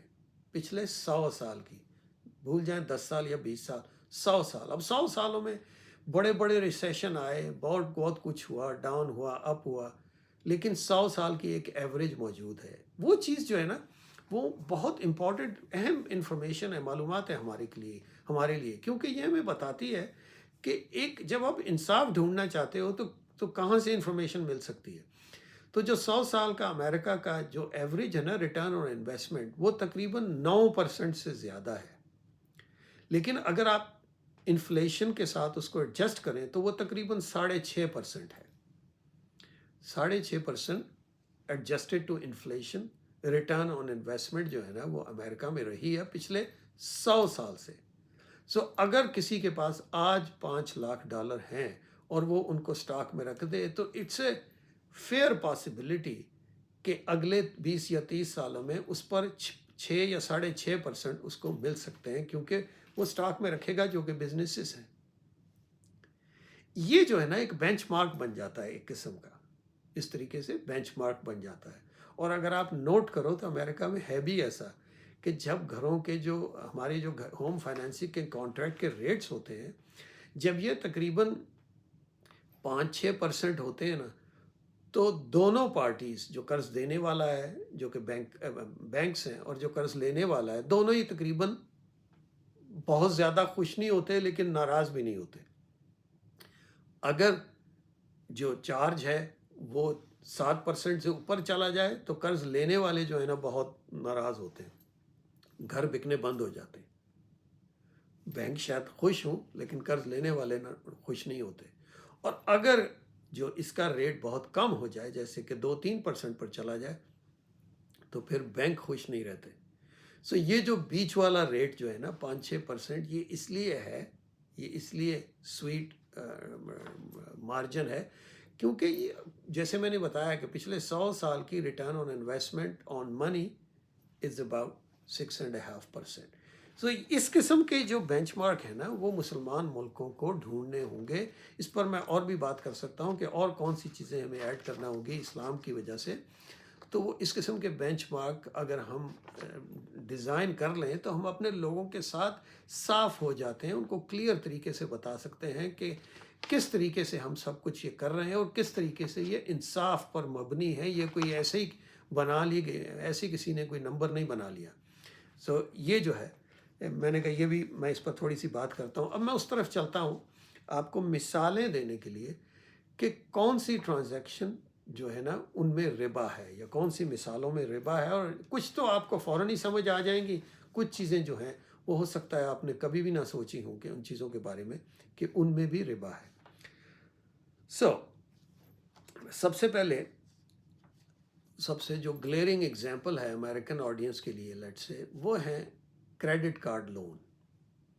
کریڈٹ کارڈ کیا ہوتا ہے؟ کریڈٹ کارڈ لون جو ہوتا ہے نا وہ ان ریسٹرکٹڈ لون ہوتا ہے۔ ان ریسٹرکٹڈ کی مجھے اردو سمجھ نہیں آ رہی، میننگ کہ جو گھر فائنینس کا لون ہے نا وہ اس کے ساتھ تو کولیٹرل ہے، وہ گھر کولیٹرل ہے، اور دوسرا جو ہے گرین رکھا ہوا ہے گھر، یا کولیٹرل انگلش میں ہم کہتے ہیں۔ گاڑی کا جو قرض ہوتا ہے اس میں گاڑی کولیٹرل ہے، یا کوئی پروجیکٹ کرنا ہے اس کا، کسی ملک نے ایک ڈیم بنانا ہے تو وہ ڈیم کولیٹرل بن جاتا ہے۔ لیکن کچھ ایسے لون بھی ہوتے ہیں جن کا کوئی کولیٹرل نہیں ہوتا، میننگ کہ وہ صرف آپ کو لون دیا جاتا ہے، آپ جو مرضی اس کے ساتھ کرو۔ اس کو میں کہوں گا ان ریسٹرکٹڈ لون، اس پہ کوئی شرط نہیں ہے۔ غیر مشروط لون جو ہے نا اس میں کوئی شرط شامل نہیں ہے۔ غیر مشروط لون جو ہے نا ان کی مثال جو ہے وہ کریڈٹ کارڈ ہے۔ کریڈٹ کارڈ کمپنی جو ہے نا وہ آپ کی کہہ دیتی ہے آپ کی جو ہے نا آپ 5,000 یا 15,000 تک قرض لے سکتے ہو، میننگ وہ پوچھتی نہیں ہے آپ نے کرنا کیا اس کے ساتھ۔ اب کریڈٹ کارڈ کمپنی جو ہے نا یہ اس طریقے سے ان کا برتاؤ ایسے ہے جیسے کہ پرانے زمانے میں مہاجن کا ہوا کرتا تھا۔ تو وہ کیا تھا؟ جیسے کہ میں نے آپ کو بتایا کہ جو ایک انصاف پسندانہ امریکہ میں ریٹرن آن انویسٹمنٹ ہوگی نا وہ تقریباً 6.5% ہوگی، کہ اگر ایک کریڈٹ کارڈ کمپنی وہی پیسے اسٹاک میں لگائے تو 6.5% ان کو آسانی سے مل سکتے ہیں۔ لیکن وہ کتنے ریٹ بتاتے ہیں؟ جو کریڈٹ کارڈ آج کل مل رہے ہیں ان کا جو ایوریج ریٹ جو ہے نا وہ جو مانگتے ہیں وہ تقریباً 20% ہے، بلکہ اکثر کا تو 30% تک ہے۔ اب یہ جو ریٹس ہیں نا یہ انتہائی یہ ظالمانہ ریٹس ہیں، یہ بہت زیادہ ہیں۔ ان ریٹ کی وجہ سے درار ہے، اس ٹرانزیکشن میں درار ہے کہ یہ جو قرض لے رہا ہے بیچارہ اس کو بغیر وجہ کے نقصان پہنچایا جا رہا ہے، یہ درار ہے۔ اس کی وجہ سے کریڈٹ کارڈ کے جو ٹرانزیکشنز ہیں یا کریڈٹ کارڈ کے جو کانٹریکٹ ہیں وہ ان میں ربا ہے۔ اب یہ ضرور ہے کہ آپ کریڈٹ کارڈ لیں، جیسے کہ مجبوری ہے کریڈٹ کارڈ لینے کی کہ زیادہ تر ٹرانزیکشن ہوتی کریڈٹ کارڈ سے ہیں، تو آپ کریڈٹ کارڈ لے کر ہر مہینے بعد اس کا پورا پے آف کر دو تو پھر تو ٹھیک ہے، آپ کچھ پے نہیں کر رہے ہو۔ لیکن میں بات وہاں کر رہا ہوں جہاں پر اکثر لوگ پے نہیں کر سکتے، پھر ان کو بہت زیادہ انٹرسٹ دینا پڑتا ہے جو کہ 20 سے 30% ہے۔ یہ جو ٹرانزیکشنز ہیں نا، یہ جو کانٹریکٹ ہے کریڈٹ کارڈ کا، یہ اس میں درار ہے، اس میں ربا ہے۔ اس لیے مسلمان ملکوں کو، خاص طور پر پاکستان جیسے ملکوں کو، اس طرف بالکل نہیں جانا چاہیے۔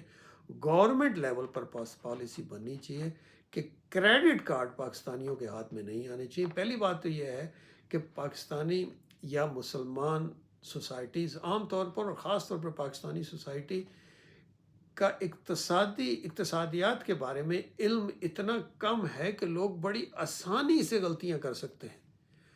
یہاں پر جو اتنی ایجوکیٹڈ سوسائٹیز ہیں وہاں پر بھی کریڈٹ کارڈ کا لون جو ہے وہ بہت زیادہ ہے لوگوں کے اوپر۔ اب یہ تو خیر ربا پر بلیو نہیں کرتے ہیں، میں وہاں بات کر رہا ہوں جہاں پر ایک اسلامی ملک جو ہے وہ ربا نہیں چاہتا، وہ سوسائٹی کو ربا سے پاک رکھنا چاہتا ہے، تو ان کو چاہیے کہ اس قسم کے جو کریڈٹ کارڈ ہیں ان کو پاس نہ آنے دیں لوگوں کو، اور بینک کو رول بنا دیں کہ وہ بینک جو ہیں کریڈٹ کارڈ نہیں بنا سکتے۔ ہاں ڈیبٹ کارڈ ہو سکتا ہے، ڈیبٹ کارڈ جو ہے وہ کریڈٹ کارڈ نہیں ہوتا۔ ڈیبٹ کارڈ تو صرف یہ ہوتا ہے کہ جتنے پیسے آپ بینک میں ہیں اس کے مطابق آپ پیسے لے سکتے ہو تاکہ بینک جو ہے وہاں سے وہ پیسے لے لے، تو ڈیبٹ کارڈ تو وہی ہوتا ہے۔ تو ڈیبٹ کارڈ جو ہے نا وہ ٹھیک ہے مسلمان ملکوں میں، لیکن کریڈٹ کارڈ ٹھیک نہیں ہے۔ لیکن ڈیبٹ کارڈ کے بارے میں بتا دوں کہ اگر ڈیبٹ کارڈ کسی کو دیا جائے، جیسے کہ میں نے پاکستان میں جا کر دیکھا کہ اکثر بینک جو ہیں وہ آج کل ڈیبٹ کارڈ دے رہے ہیں، لیکن حالانکہ ساری ٹرانزیکشن ڈیجیٹل ہیں، جہاں پر ان کو کوئی ان کا دھیلا نہیں لگتا، ان کو ٹرانزیکشن کرنے سے ایک دفعہ سسٹم سیٹ کر دیا انہوں نے، وہ اتنی زیادہ فی چارج کرتے ہیں ٹرانزیکشنز کے اوپر کہ وہ فیس بہت زیادہ ہیں۔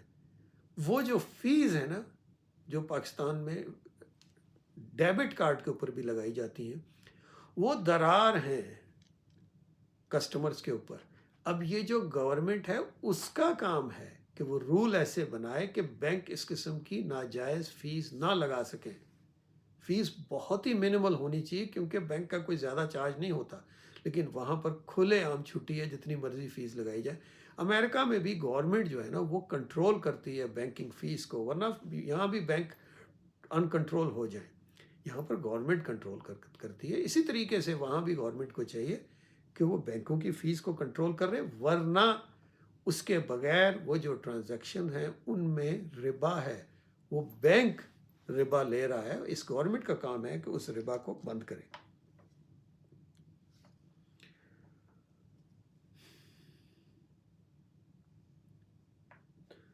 اب میں مثال دیتا ہوں، جیسے ملک ہے پاکستان، وہاں پر بہت سارے بینک جو ہیں نیشنل بینک بھی ہوتے ہیں پاکستان جیسے ملکوں میں، میننگ کہ وہ بینک پرائیویٹ نہیں ہوتے، گورنمنٹ اون کر رہی ہوتی۔ تو بہت جو کنیکٹڈ لوگ ہیں، پولیٹیشنز ہیں، جو اثر والے ہیں، وہ کیا کرتے ہیں، وہ لمبے لون لے لیتے ہیں وہاں سے۔ انہوں نے ایک ٹرانزیکشن کی ہے بینک کے ساتھ، لیٹ سے کہ پاکستان میں کوئی اس وقت سیاستدان ہے، وہ 1 ارب روپے کا، 1 ارب روپیز کا لون لے لے کسی بینک سے۔ اب کیونکہ وہ جو بزنس مین یا پولیٹیشین ہے وہ پیسے والے ہیں یا اثر والے ہیں، تو وہ بینک ان کو دے دیتے ہیں۔ عام آدمی کو تو نہیں دیں گے جو بزنس کرنا چاہتا ہے، لیکن ان کو دے دیتے ہیں۔ اب اس کا انالیسس اگر ہم کریں تو کئی وجہ سے اس قسم کی ٹرانزیکشن میں ربا ہو سکتا ہے اور ربا ہوتا ہے۔ وہ کیسے؟ پہلی بات تو یہ ہے کہ اگر وہ ٹرانزیکشن کی اس لیے تھی کہ وہ اثر والے تھے تو وہ تو رشوت بن گئی، جو میں نے پہلے آپ کو کہا کہ قرآن کے مطابق وہ اقتصادی رشوت بن گئی، وہ ربا ہے۔ دوسرا یہ کہ یہ شخص جنہوں نے لے لیا، اب یہ کہتے ہیں، یہ جو سیاستدان ہیں، انہوں نے اگر 1 ارب کا لون لے لیا، وہ یا تو واپس نہیں کرتے، پھر تو وہ مکمل ہی ربا ہے۔ وہ کیوں ربا ہے؟ کیونکہ وہ جو اقتصادی ظلم ہے نا وہ بینک کے اوپر ہوا ہے، اور بینک کے تھرو ساری قوم پر ہوا ہے۔ وہ پیسے ساری قوم کے تھے، وہ ساری قوم کے کھائے گئے، وہ ان پر ظلم ہوا ہے، تو یہ ربا ہے، یہ درار ہے۔ اس وجہ سے یہ جو سیاستدان تھے انہوں نے ربا کنزیوم کیا ہے، ربا کو کھایا ہے۔ تو یا پھر یہ بھی ہو سکتا ہے کہ وہ سیاستدان کہیں کہ میں 1 ارب روپیہ لیتا ہوں آج، اور وہ 1 سال یا 2 سال بعد کہتے ہیں میں 1 ارب، جب ان سے پوچھا جاتا ہے کہ آپ نے نہیں دیے تو وہ لے کر آ جاتے ہیں کہ یہ 1 ارب روپے کا چیک ہے، یہ آپ واپس لے لیں۔ یہ بھی ربا ہے۔ کیوں؟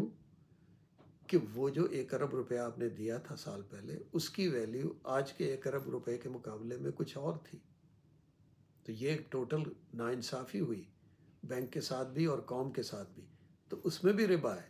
تو یہ جو ساری ٹرانزیکشن اس قسم کی ہوتی ہیں، ان سب میں ربا ہے۔ ان کو ربا سے تبھی بچایا جا سکتا ہے کہ جب ایک گورنمنٹ ایک سسٹم ایسا بنائے جس میں صرف میرٹ پر یہ چیزیں ہوا کریں، اور جب ٹرانزیکشن ہو تو اس میں بتایا جائے کہ ناانصافی کو کیسے روکا جائے گا۔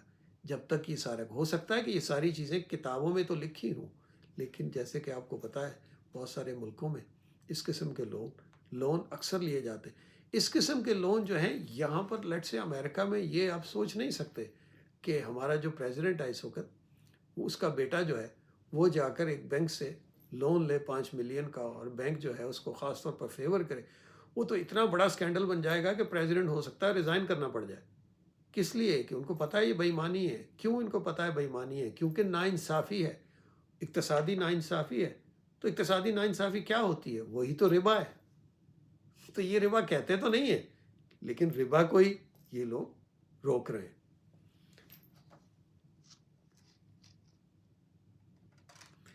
اب میں آپ کی مثال ایک بالکل چھوٹے لیول پر لے جاتا ہوں، جو کہ ہم میں سے کوئی بھی شخص اس سچویشن میں ہو سکتا ہے۔ وہ ایسا ہے کہ اب سپرنگ کا سیزن ہے امریکہ میں، جلدی گرمیاں شروع ہو جائیں گی، اور آج کل ہمارا جو سیزن ہوتا ہے اس میں گراج سیل لگنا شروع ہو جاتی ہے۔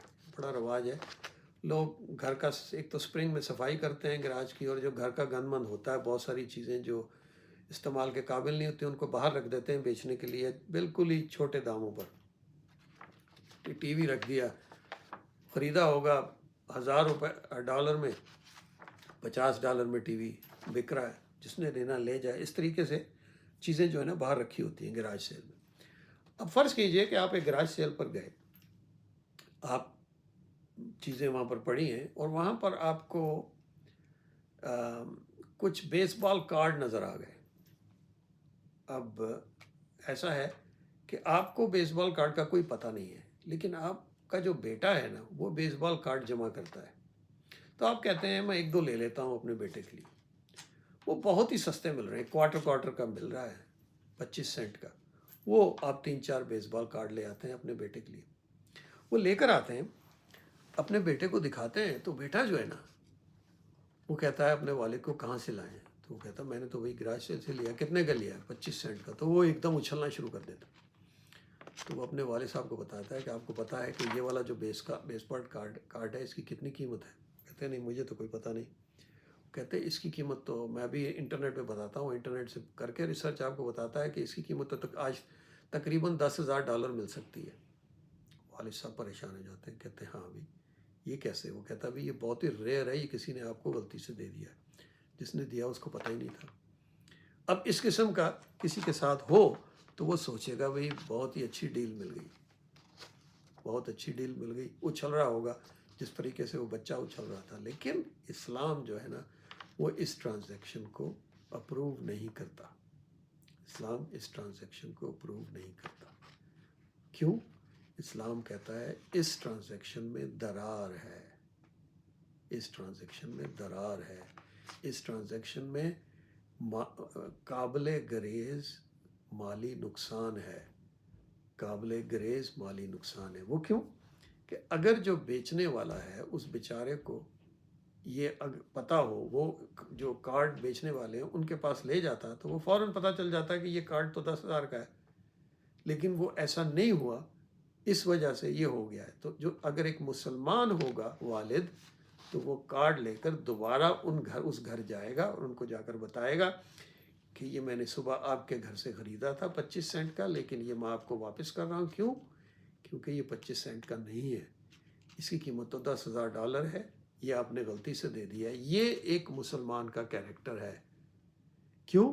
کیونکہ اللہ سبحانہ تعالیٰ نے فرمایا کہ ربا نہیں لینا، یہ ربا ہے، یہ قابل گریز مالی نقصان ہے اس کے لیے۔ تو یہ جو گراج سیل میں ایکسٹرا آرڈنری اگر کوئی ایسی ڈیل ہو جائے تو یاد رکھیے کہ بینگ اے جسٹ پرسن اگر آپ انصاف پسند شخص ہیں، اگر آپ اسلام کو بھی نہیں سوچتے، تو اگر if you are a just person, انصاف پسند، سے گو بیک، اور وہ جو ہے ان لوگوں کو جنہوں نے غلطی کر دی ہے ان کو یہ کارڈ واپس کریں۔ میں نے کہا یہ مثال بھی آپ کے سامنے رکھوں۔ اب میں کسی طرف ایک اور طرف لے جاتا ہوں۔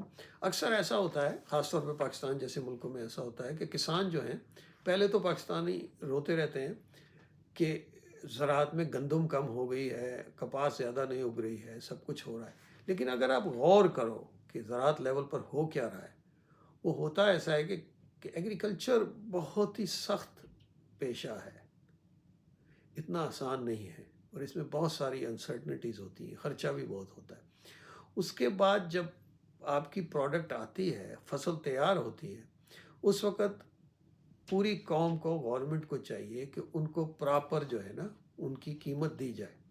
لیکن کئی دفعہ ایسا ہوتا ہے کہ گورنمنٹ کے لوگ کیا کرتے ہیں، یا جو بنیے وہ کیا کرتے ہیں، وہ ذمہ دار کے ساتھ اس قسم کی ڈیل کر دیتے ہیں کہ جیسے گندم ہے، لیٹ سے یہ فرض کیجئے کہ 100 روپے یا 1000 روپے من کے حساب سے اٹھا لیتے ہیں، جبکہ ان کو پتہ ہوتا ہے کہ 20 میل دوری جو شہر ہے وہاں پر لے کر جائیں گے اور وہاں پر اس کی قیمت 3000 روپے من ہے۔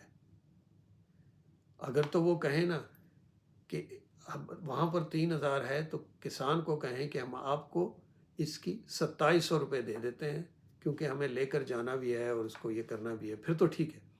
لیکن اکثر ایسا ہوتا ہے کہ وہ 1000 روپے اس کو دیتے ہیں کسان کو، اور اپنا آگے جا کے 3000 میں بیچتے ہیں۔ یہ اکثر ہی وہاں پر ہوتا ہے، اس وجہ سے وہاں پر کسان سفر کرتے ہیں، پوری قوم سفر کرتی ہے۔ اب یہ جو ٹرانزیکشن ہے ان میں بھی ربا ہے، کیونکہ یہاں پر درار ہے۔ کیوں؟ یہ قابل گریز مالی نقصان ہے، یہ نقصان ہونا ہی نہیں چاہیے تھا۔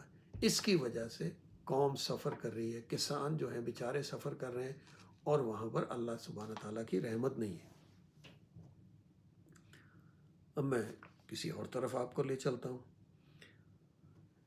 لیٹس سے کہ آپ یہ آپ کبھی سوچتے بھی نہ ہوگے کہ آپ ایک کام، آپ نے ایک جگہ پر نئی جاب شروع کی ہے، آپ نے لیٹس سے کہ ریسٹورنٹ میں کام کرنا شروع کیا ہے، اور وہاں پر آپ کو ایک سرٹن کوئی آورلی ویج ملتی ہے، یا کسی جگہ بھی کام کرنا شروع کیا، اور آپ کے کانٹریکٹ کے مطابق آپ نے 8 گھنٹے روز کام کرنا ہے، ان 8 گھنٹوں کے مطابق آپ کو اس کی قیمت ملنی ہے، اس کی اجرت ملنی ہے۔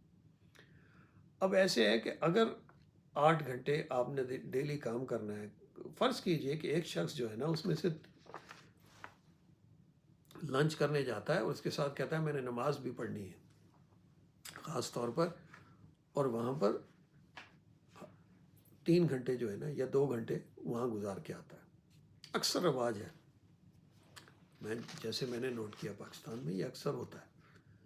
تو وہ کیا کرتے ہیں، ایک تو نماز کو استعمال کرتے ہیں، لیکن نہ بھی کرتے ہوں، جاتے ہیں کسی اسی قسم کے بہانے سے، تو 1-2 گھنٹے غائب ہو جاتے ہیں، لیکن جب اجرت کا ٹائم آتا ہے تو وہ پوری اجرت چاہتے ہیں۔ اب یہ جو ہو رہا ہے، اس میں یہ جو ٹرانزیکشن ہو رہی ہے، جو شخص کر رہا ہے، اس میں ایک شخص کا نقصان ہو رہا ہے جو کہ بڑی آسانی سے روکا جا سکتا ہے۔ وہ کیسے بڑی آسانی سے روکا جا سکتا ہے؟ یا تو وہ شخص اس کو پوری اپنی ٹائم لگائے، یا کوئی اور گارڈ بٹھایا جائے لوگوں کو دیکھنے کے لیے کہ وہ پورا کام کر رہے ہیں کہ نہیں کر رہے، اور فیکٹری اونر کئی دفعہ کرتے ہیں۔ لیکن میرا کہنے کا مقصد یہ ہے کہ اگر کوئی جو کام کرنے والا ہے وہ اجرت تو پوری چاہتا ہے، لیکن 2-3 گھنٹے یا 1 گھنٹہ بیچ میں سے چھٹی کر جاتا ہے یا ڈنڈی مار جاتا ہے، تو وہ بھی ناجائز ہے، وہ بھی ربا ہے، وہ بھی ربا کی مد میں آتا ہے، وہ بھی اس کی بھی پوچھ گچھ ویسے ہی ہونی ہے۔ اسی طریقے سے وہ جو ریسٹورنٹ کا مالک ہے یا بزنس کا مالک ہے، اگر اس نے 8 گھنٹے کی کمٹمنٹ لی ہوئی ہے اور شام کو کہتا ہے کہ 2 گھنٹے اور کام کرو کیونکہ ایک آرڈر نیا آ گیا ہے، اور پھر ان 2 گھنٹوں کے پیسے نہیں دیتا، یا پھر دیتا ہے تو ایکسٹرا چارج نہیں دیتا، کیونکہ جو ایکسٹرا ہوں گے اوور ٹائم ہوگا تو اوور ٹائم کا ریٹ ہونا چاہیے، وہ اوور ٹائم نہیں دیتا، تو وہ بھی جو کام کر رہا ہے وہ بھی ربا کے مد میں آتا ہے۔ تو یہ ساری چیزیں جو ہے نا یہ بھی اسی طریقے سے ناجائز ہیں جس طریقے سے ہم عام طور پہ ربا کو لیتے ہیں. یہ ربا کے اگزامپلس ہیں مختلف، کیونکہ یہ قابل گریز مالی نقصانات ہیں جو کہ بڑی آسانی سے ان کو روکا جا سکتا ہے. وہ جو مالک ہے فیکٹری کا وہ بڑی آسانی سے پیسے دے سکتا ہے ان کو، لیکن وہ نہیں دیتا. یہ اس کے حق وہ ربا کھا رہا ہے وہاں پر. اب ایک اور مثال میں آپ کو اس طرف آپ کی توجہ آپ لے کر جاؤں، آپ کی توجہ کہ آپ کبھی غور کیجئے کہ پاکستان میں پاکستان کی مثال اس لیے دے رہا ہوں کہ اردو میں بات کر رہا ہوں جو کہ زیادہ تر پاکستانی سمجھیں گے یا پاکستان میں سمجھی جائے گی.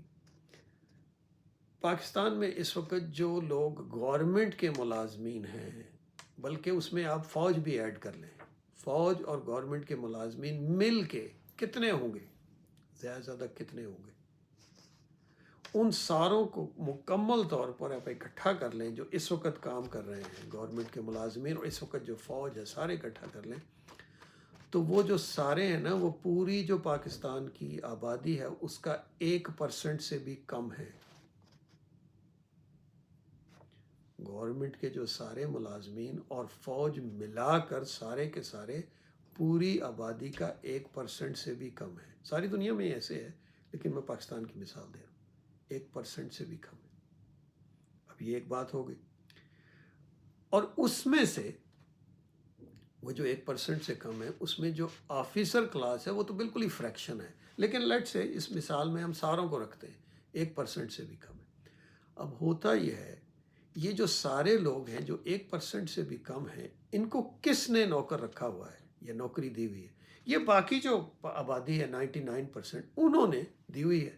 یہ جو 1% ہے یہ تو کوئی چیز پروڈیوس نہیں کرتے، یہ تو صرف تنخواہ لیتے ہیں، یہ تو صرف تنخواہ لیتے ہیں. کام تو باقی سارے کرتے ہیں، پیسہ جو ہے وہ باقی سارے پروڈیوس کر رہے ہیں، اس پیسے سے ہی ان کو ملازم رکھا ہوا ہے. اب یہ جب ملازم رکھتے ہیں تو میں نے جو پچھلی مثال بتائی تو میں پہلی بات کر چکا ہوں کہ ڈنڈی مارنے والی، لیکن میں ایک اور طرف آپ کو لے کے جاتا ہوں.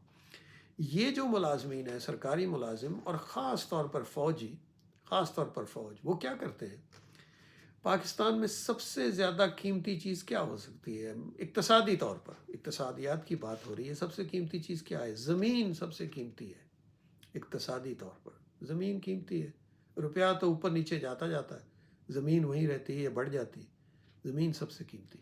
یہ لوگ کیا کرتے ہیں کہ یہ جب اپنے نوکریوں میں آتے ہیں تو ایسی اسکیمیں بناتے ہیں کہ جوڈیشل اسکیم ہے، سی ڈی اے اسکیم ہے، فوجی اسکیم ہے، ڈی ایچ اے ہے، یہ ہے وہ ہے. یہ ساری اسکیمیں بناتے ہیں، ان کی پلاٹنگ کرتے ہیں اور سستے داموں اپنے لوگوں کو دیتے ہیں. اس لیے تو ان کو نہیں، اس 99% پاپولیشن نے ان کو اس لیے تھوڑی نوکری پہ بٹھایا تھا. ایک تو یہ خرابی ہو گئی. دوسرا یہ کہ جب وہ یہ کانٹریکٹ کرتے ہیں، میں ان کانٹریکٹ کی بات کر رہا ہوں، وہ کانٹریکٹ ہی ان میں ہی ربا ہے. وہ اس طریقے سے کہ جو زمینیں خریدی جاتی ہیں وہ گورنمنٹ کے زور پر خریدی جاتی ہیں، سستے داموں خریدی جاتی ہیں. پلاٹ ایک دن لیتے ہیں اور اگلے سال اس کی 10 گنے پرائز پہ بیچ دیتے ہیں. وہ اس کا مطلب یہ ہے کہ آپ نے وہ جو پچھلی پرائز دی تھی وہ غلط تھی. تو یہ سارا نقصان جو ہے، یہ جو 1% میں سے جو لوگ ہیں یہ بہت امیر ہوتے جا رہے ہیں.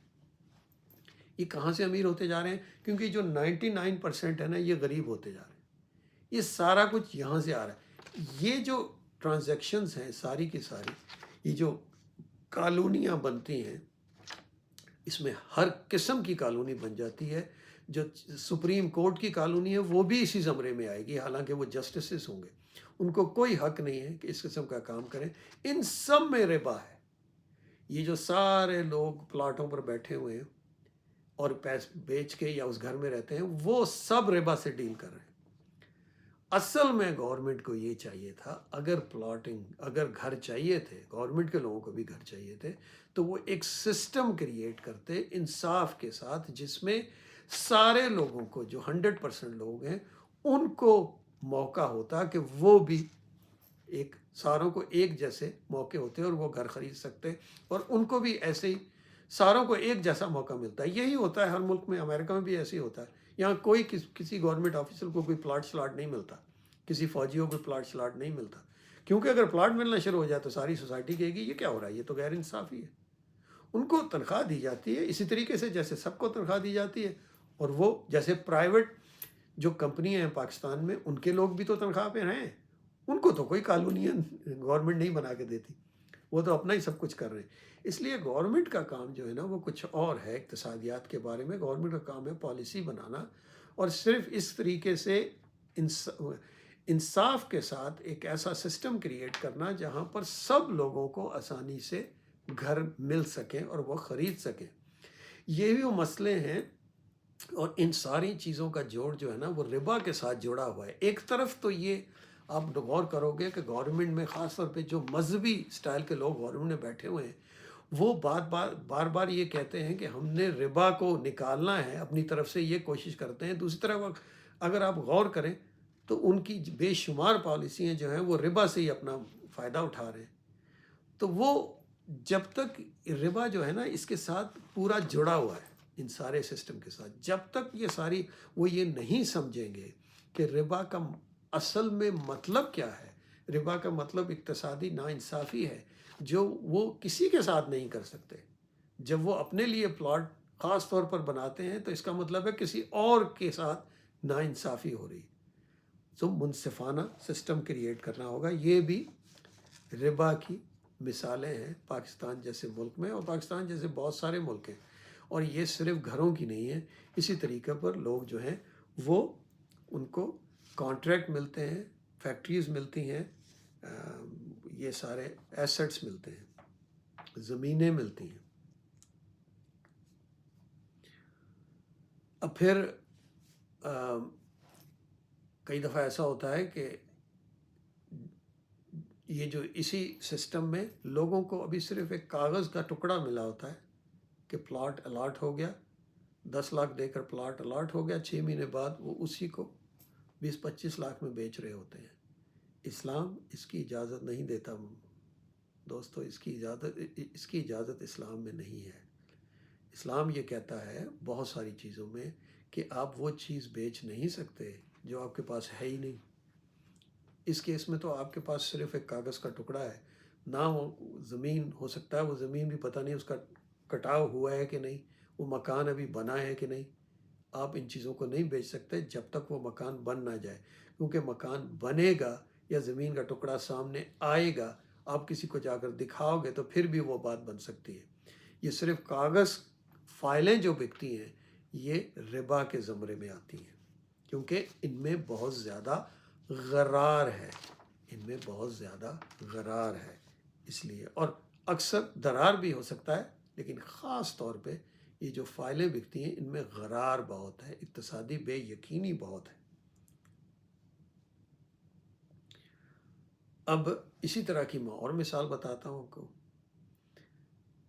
اس کو سمجھانے کے لیے میں آپ کو یہ کہتا ہوں، فرض کیجئے ہمارے ملک میں بہت ساری کمپیوٹر کمپنی ہیں، مائکروسافٹ ہے، گوگل ہے، ڈیل ہے، بے شمار ہیں، پرائیویٹ کمپنیز ہیں، بزنس سارے پرائیویٹ ہیں.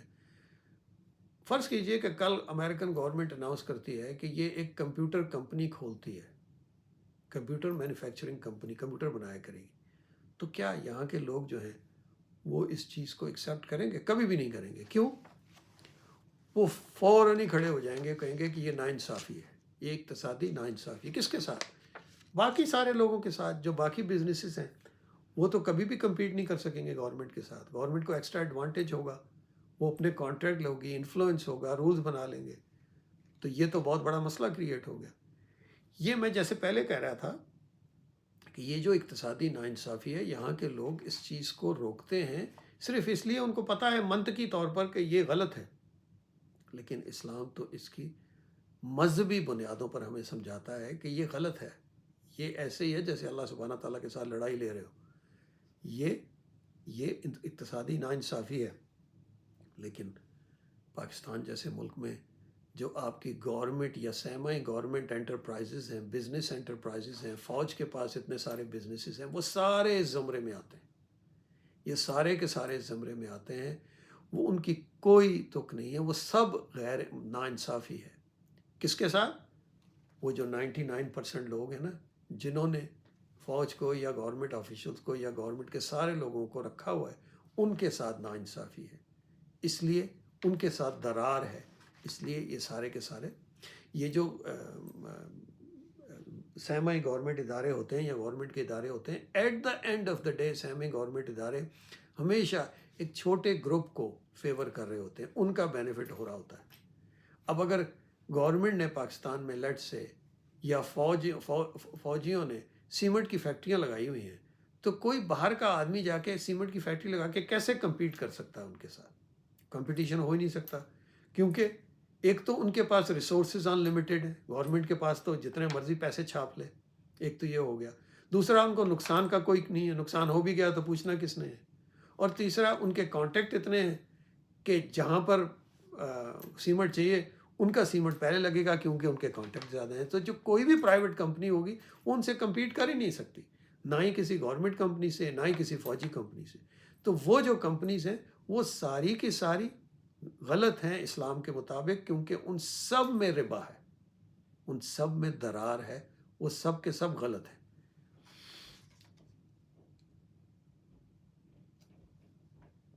اس کے بعد بات آتی ہے رشوت کی.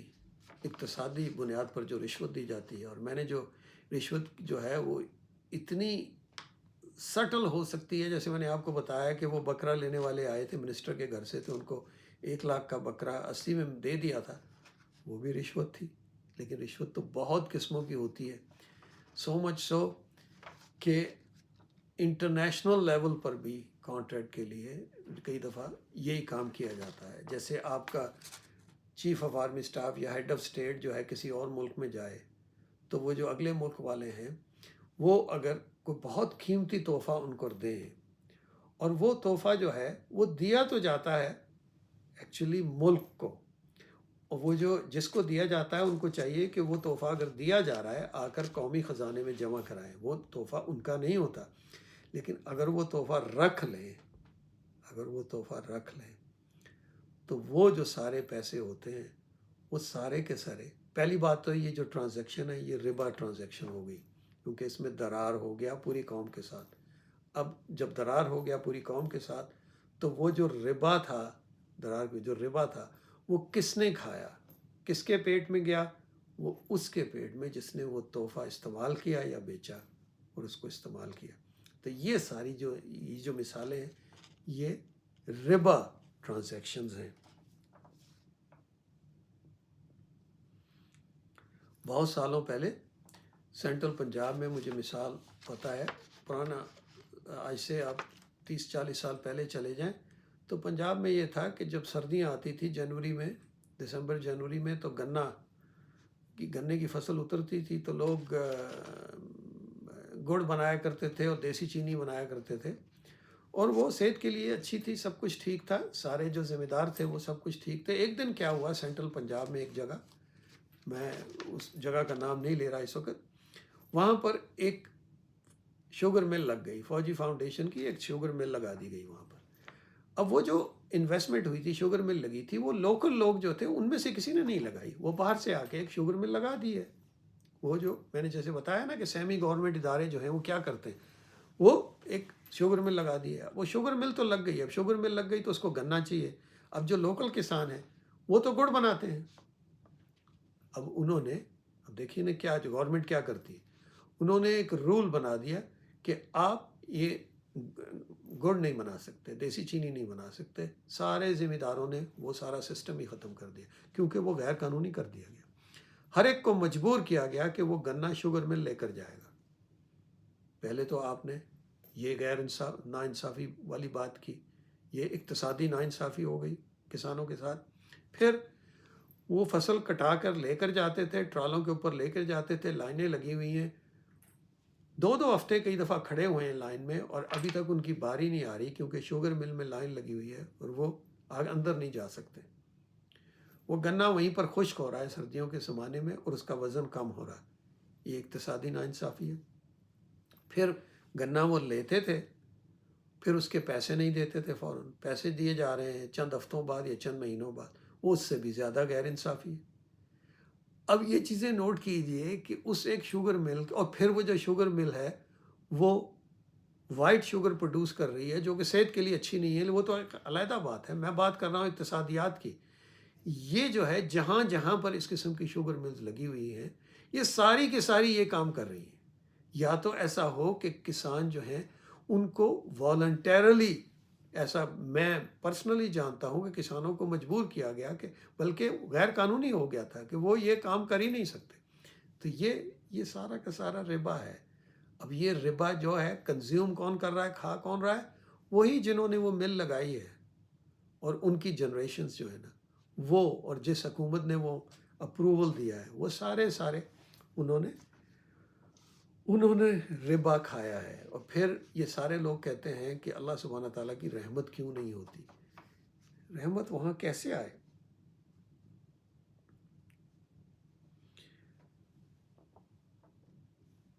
لوگ، ہر ایک نے مرنا ہے ایک دن، اور ہم میں سے کچھ لوگ ایسے ہوتے ہیں کہ ان کے پاس کچھ ایسٹس ہوتے ہیں، کچھ زمین گھر ہوتا ہے۔ اب اسلام کا قانون یہ ہے کہ جیسے ہی دونوں اشخاص والدین کی ڈیتھ ہو جائے، بلکہ ایک کی بھی ڈیتھ ہو جائے، تو کسی کی بھی فوتگی کے بعد فوراً ہی اسلام جو ہے وہ کہتا ہے کہ جو جتنی بھی جائیداد ہے، اسٹیٹ ہے، اس کو اسلام کے مطابق لوگوں کو دے دیا جائے۔ اس کے اپنے اصول ہیں، میں اس کی طرف تو نہیں جا رہا، میں صرف اس کی بات کر رہا ہوں۔ اکثر ایسا ہوتا ہے کہ لوگ دیتے نہیں ہیں، ڈیلے کرتے جاتے ہیں۔ اب جو کوئی یہ کام کر رہا ہے، جو ڈیلے کرتا جا رہا ہے اور پھر اس زمین سے یا اس گھر سے منافع اٹھا رہا ہے، اقتصادی منافع، تو وہ جو منافع ہے وہ بھی ربا ہے۔ کیوں؟ وہ درار ہے اس شخص پر جس کا جائز حق تھا۔ یہ اس قسم کے طریقے سے آپ کو سوچنا ہوگا اگر آپ نے ربا سے بچنا ہے۔ اگر آپ صحیح معنوں میں ربا سے بچنا چاہتے ہو تو یہ ساری چیزیں آپ کو سوچنا ہوں گی۔ اور گورنمنٹ کے وہ ادارے جو اس قسم کے کیسز کو جان بوجھ کر ڈیلے کری جاتے ہیں، وہ بھی اس پورے سسٹم میں کنٹریبیوٹ کر رہے ہوتے ہیں، اس ربا والے سسٹم میں۔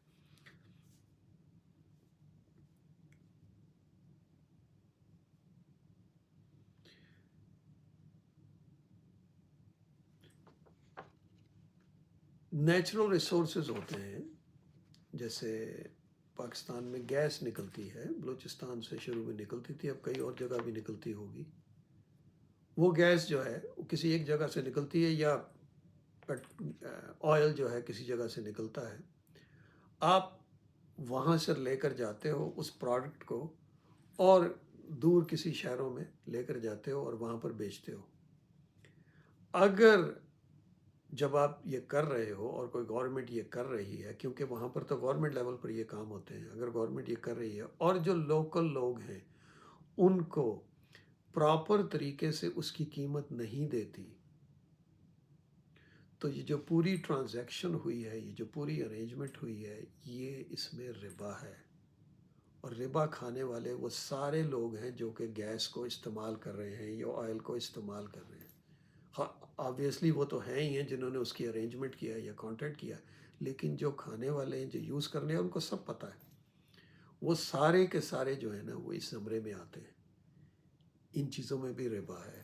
تو جب آپ نیچرل ریسورسز کہیں سے اٹھاتے ہو تو اس علاقے کے جہاں سے نیچرل ریسورسز اٹھایا گیا، قانون کے مطابق، اس وقت انصاف کے مطابق اس طریقے سے سسٹم کریٹ کرو کہ وہاں کے لوگ جو ہیں ان کو اس کی پراپر کمپنسیشن ملے۔ ورنہ ہوگا کیا کہ چند سالوں بعد، چند دہائیوں کے بعد وہاں پر لوگ بہت زیادہ ناخوش ہو جائیں گے، اور کیونکہ یہ جو غیر منصفانہ حرکتیں ہوئی ہوں گی اس کی وجہ سے، اور پھر اس کو کنٹرول کرنا مشکل ہو جائے گا۔ یہ ان چیزوں میں بھی اس طریقے سے ربا ہے۔ اسی لیے میں اس کو میں ایسے بتاتا ہوں کہ امریکہ میں ایسے ہے کہ اگر کسی کے پاس میرے پاس ایک ایسی زمین ہے جہاں سے گیس نکل آئی ہے یا آئل نکل آیا ہے، تو گورنمنٹ آگے قبضہ نہیں کرتی ہے۔ وہاں پر امریکہ میں بہت سارے ایسے لوگ ہیں جن کی زمینوں میں گیس کے کنویں لگے ہوئے ہیں.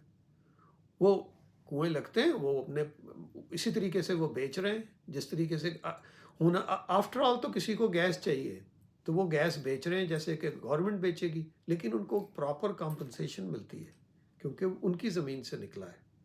یہ میں بات کر رہا ہوں کہ جن کی زمین سے نکلا ہے ان کو پراپر کمپنسیشن نہ دی جائے تو وہ بھی ربا کی ارینجمنٹ ہے، کیونکہ اس میں ان کا نقصان ہو رہا ہے. وہ نقصان جو کہ بڑی آسانی سے روکا جا سکتا تھا، وہ بڑی آسانی سے، وہ کسی آفت کی وجہ سے نہیں ہوا، طوفان کی وجہ سے نقصان نہیں ہوا. وہ نقصان اس لیے ہوا کہ جن لوگوں نے اس کا ارینجمنٹ کیا، کانٹریکٹ لکھا، وہ غلط لکھا، تو وہ روکا جا سکتا تھا.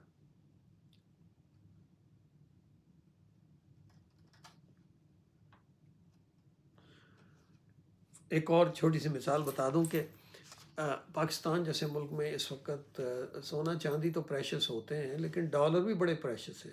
وہ اس لیے آج کل کے زمانے میں، پرانے زمانے میں دینار پریشس ہوتے تھے، قیمتی ہوتے تھے، آج کل ڈالر ہوتے ہیں. کیوں؟ کیونکہ آپ نے دنیا سے کوئی چیز خریدنی ہے تو وہ ڈالروں میں بکتی ہے. آپ نے گاڑیاں پاکستانیوں نے خریدنی ہے تو ڈالر دینے پڑیں گے، جہاز خریدنا ہے تو ڈالر دینے پڑیں گے، گیس خریدنی ہے تو ڈالر دینے پڑیں گے، چائے خریدنی ہے تو ڈالر دینے پڑیں گے، دوائیاں خریدنی ہے تو ڈالر دینے پڑیں گے. حد تو یہ ہے کہ سوئی خریدنی ہے تو ڈالر دینے پڑیں گے. تو ڈالر بڑے قیمتی ہیں. اب اگر پاکستان جیسے، اب ڈالر ایک تو ایک علیحدہ بحث ہے کہ ڈالر آتے کہاں سے ہیں، لیکن اگر پاکستان جیسے ملک سے ایسا ہو کہ زیادہ تر ڈالر وہاں استعمال ہو رہے ہیں جو کہ ایک بہت ہی تھوڑی فریکشن آف پاپولیشن کو سرو کر رہے ہیں، اور اس کو نہیں سرو کر رہے جو کہ زیادہ تر پاپولیشن ہے. اب جیسے چائے ہے یا سوئی ہے، یہ تو بہت سارے لوگ پیتے ہیں، استعمال کرتے ہیں. چلو اس کو ان چیزیں، ایسی چیزیں خریدنے کے لیے، یا گیس ہے، ایسی چیزیں خریدنے کے لیے ڈالر استعمال کیے جائیں، ٹھیک ہے. لیکن اگر ڈالروں کا استعمال جو ہے وہ اس کے لیے آپ یہ سمجھو کہ کوئی ایسی چیز گورنمنٹ خرید رہی ہے جس کا استعمال بالکل ہی چند ایلیٹ لوگوں نے کرنا ہے، تو وہ باقی ساری قوم کے ساتھ ناانصافی ہے.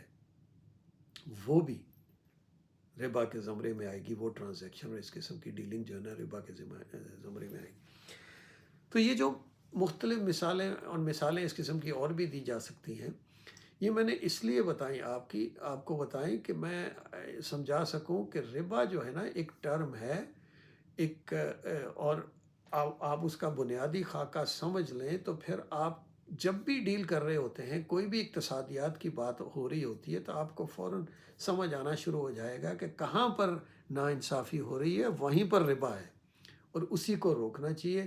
اور اگر ناانصافی کو، اسلامی اقتصادی ناانصافی کو روکا جا سکے تو پھر اللہ سبحانہ تعالیٰ کی رحمت واپس آنا شروع ہو جاتی ہے.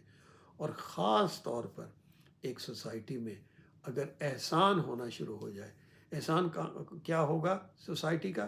کہ وہ لوگ جو کہ چیزیں افورڈ نہیں کر سکتے، جن کے پاس ریسورسز نہیں ہیں، ان کو بھی منیمم چیزیں اگر پرووائڈ کی جائیں تو وہ بھی ایک اقتصادیات کے زمرے میں آتا ہے. ان کو دیا جاتا ہے پیسے، یا پیسے دیے جا سکتے ہیں، غریبوں میں بانٹے جا سکتے ہیں. وہ بھی ایک ٹرانزیکشن ہے، وہ ایک قسم کا احسان ہے سوسائٹی کا. اگر سوسائٹی احسان کرتی ہے تو اس کا اجر بہت زیادہ ہے. پھر اللہ سبحانہ تعالیٰ اس کا اجر بہت زیادہ دیتے ہیں لوگوں کو بھی، اور قوموں کو بھی، اور سوسائٹیز کو بھی. تو یہ یہاں پر میں اپنی ربا کی جو گفتگو ہے اس کو ختم کرتا ہوں. امید ہے کہ ان لیکچرز میں آپ کو تھوڑی بہت مختلف پرسپیکٹو ملا ہوگا، جو مقابلے میں اس کے جو کہ عام طور پر بتایا جاتا ہے، اور آپ کو تھوڑا بہت اوپن ہوں گے اس آئیڈیا کے لیے کہ آپ ربا کو اس طریقے سے سمجھیں کہ آسانی سے اپنے فیصلے کر سکیں.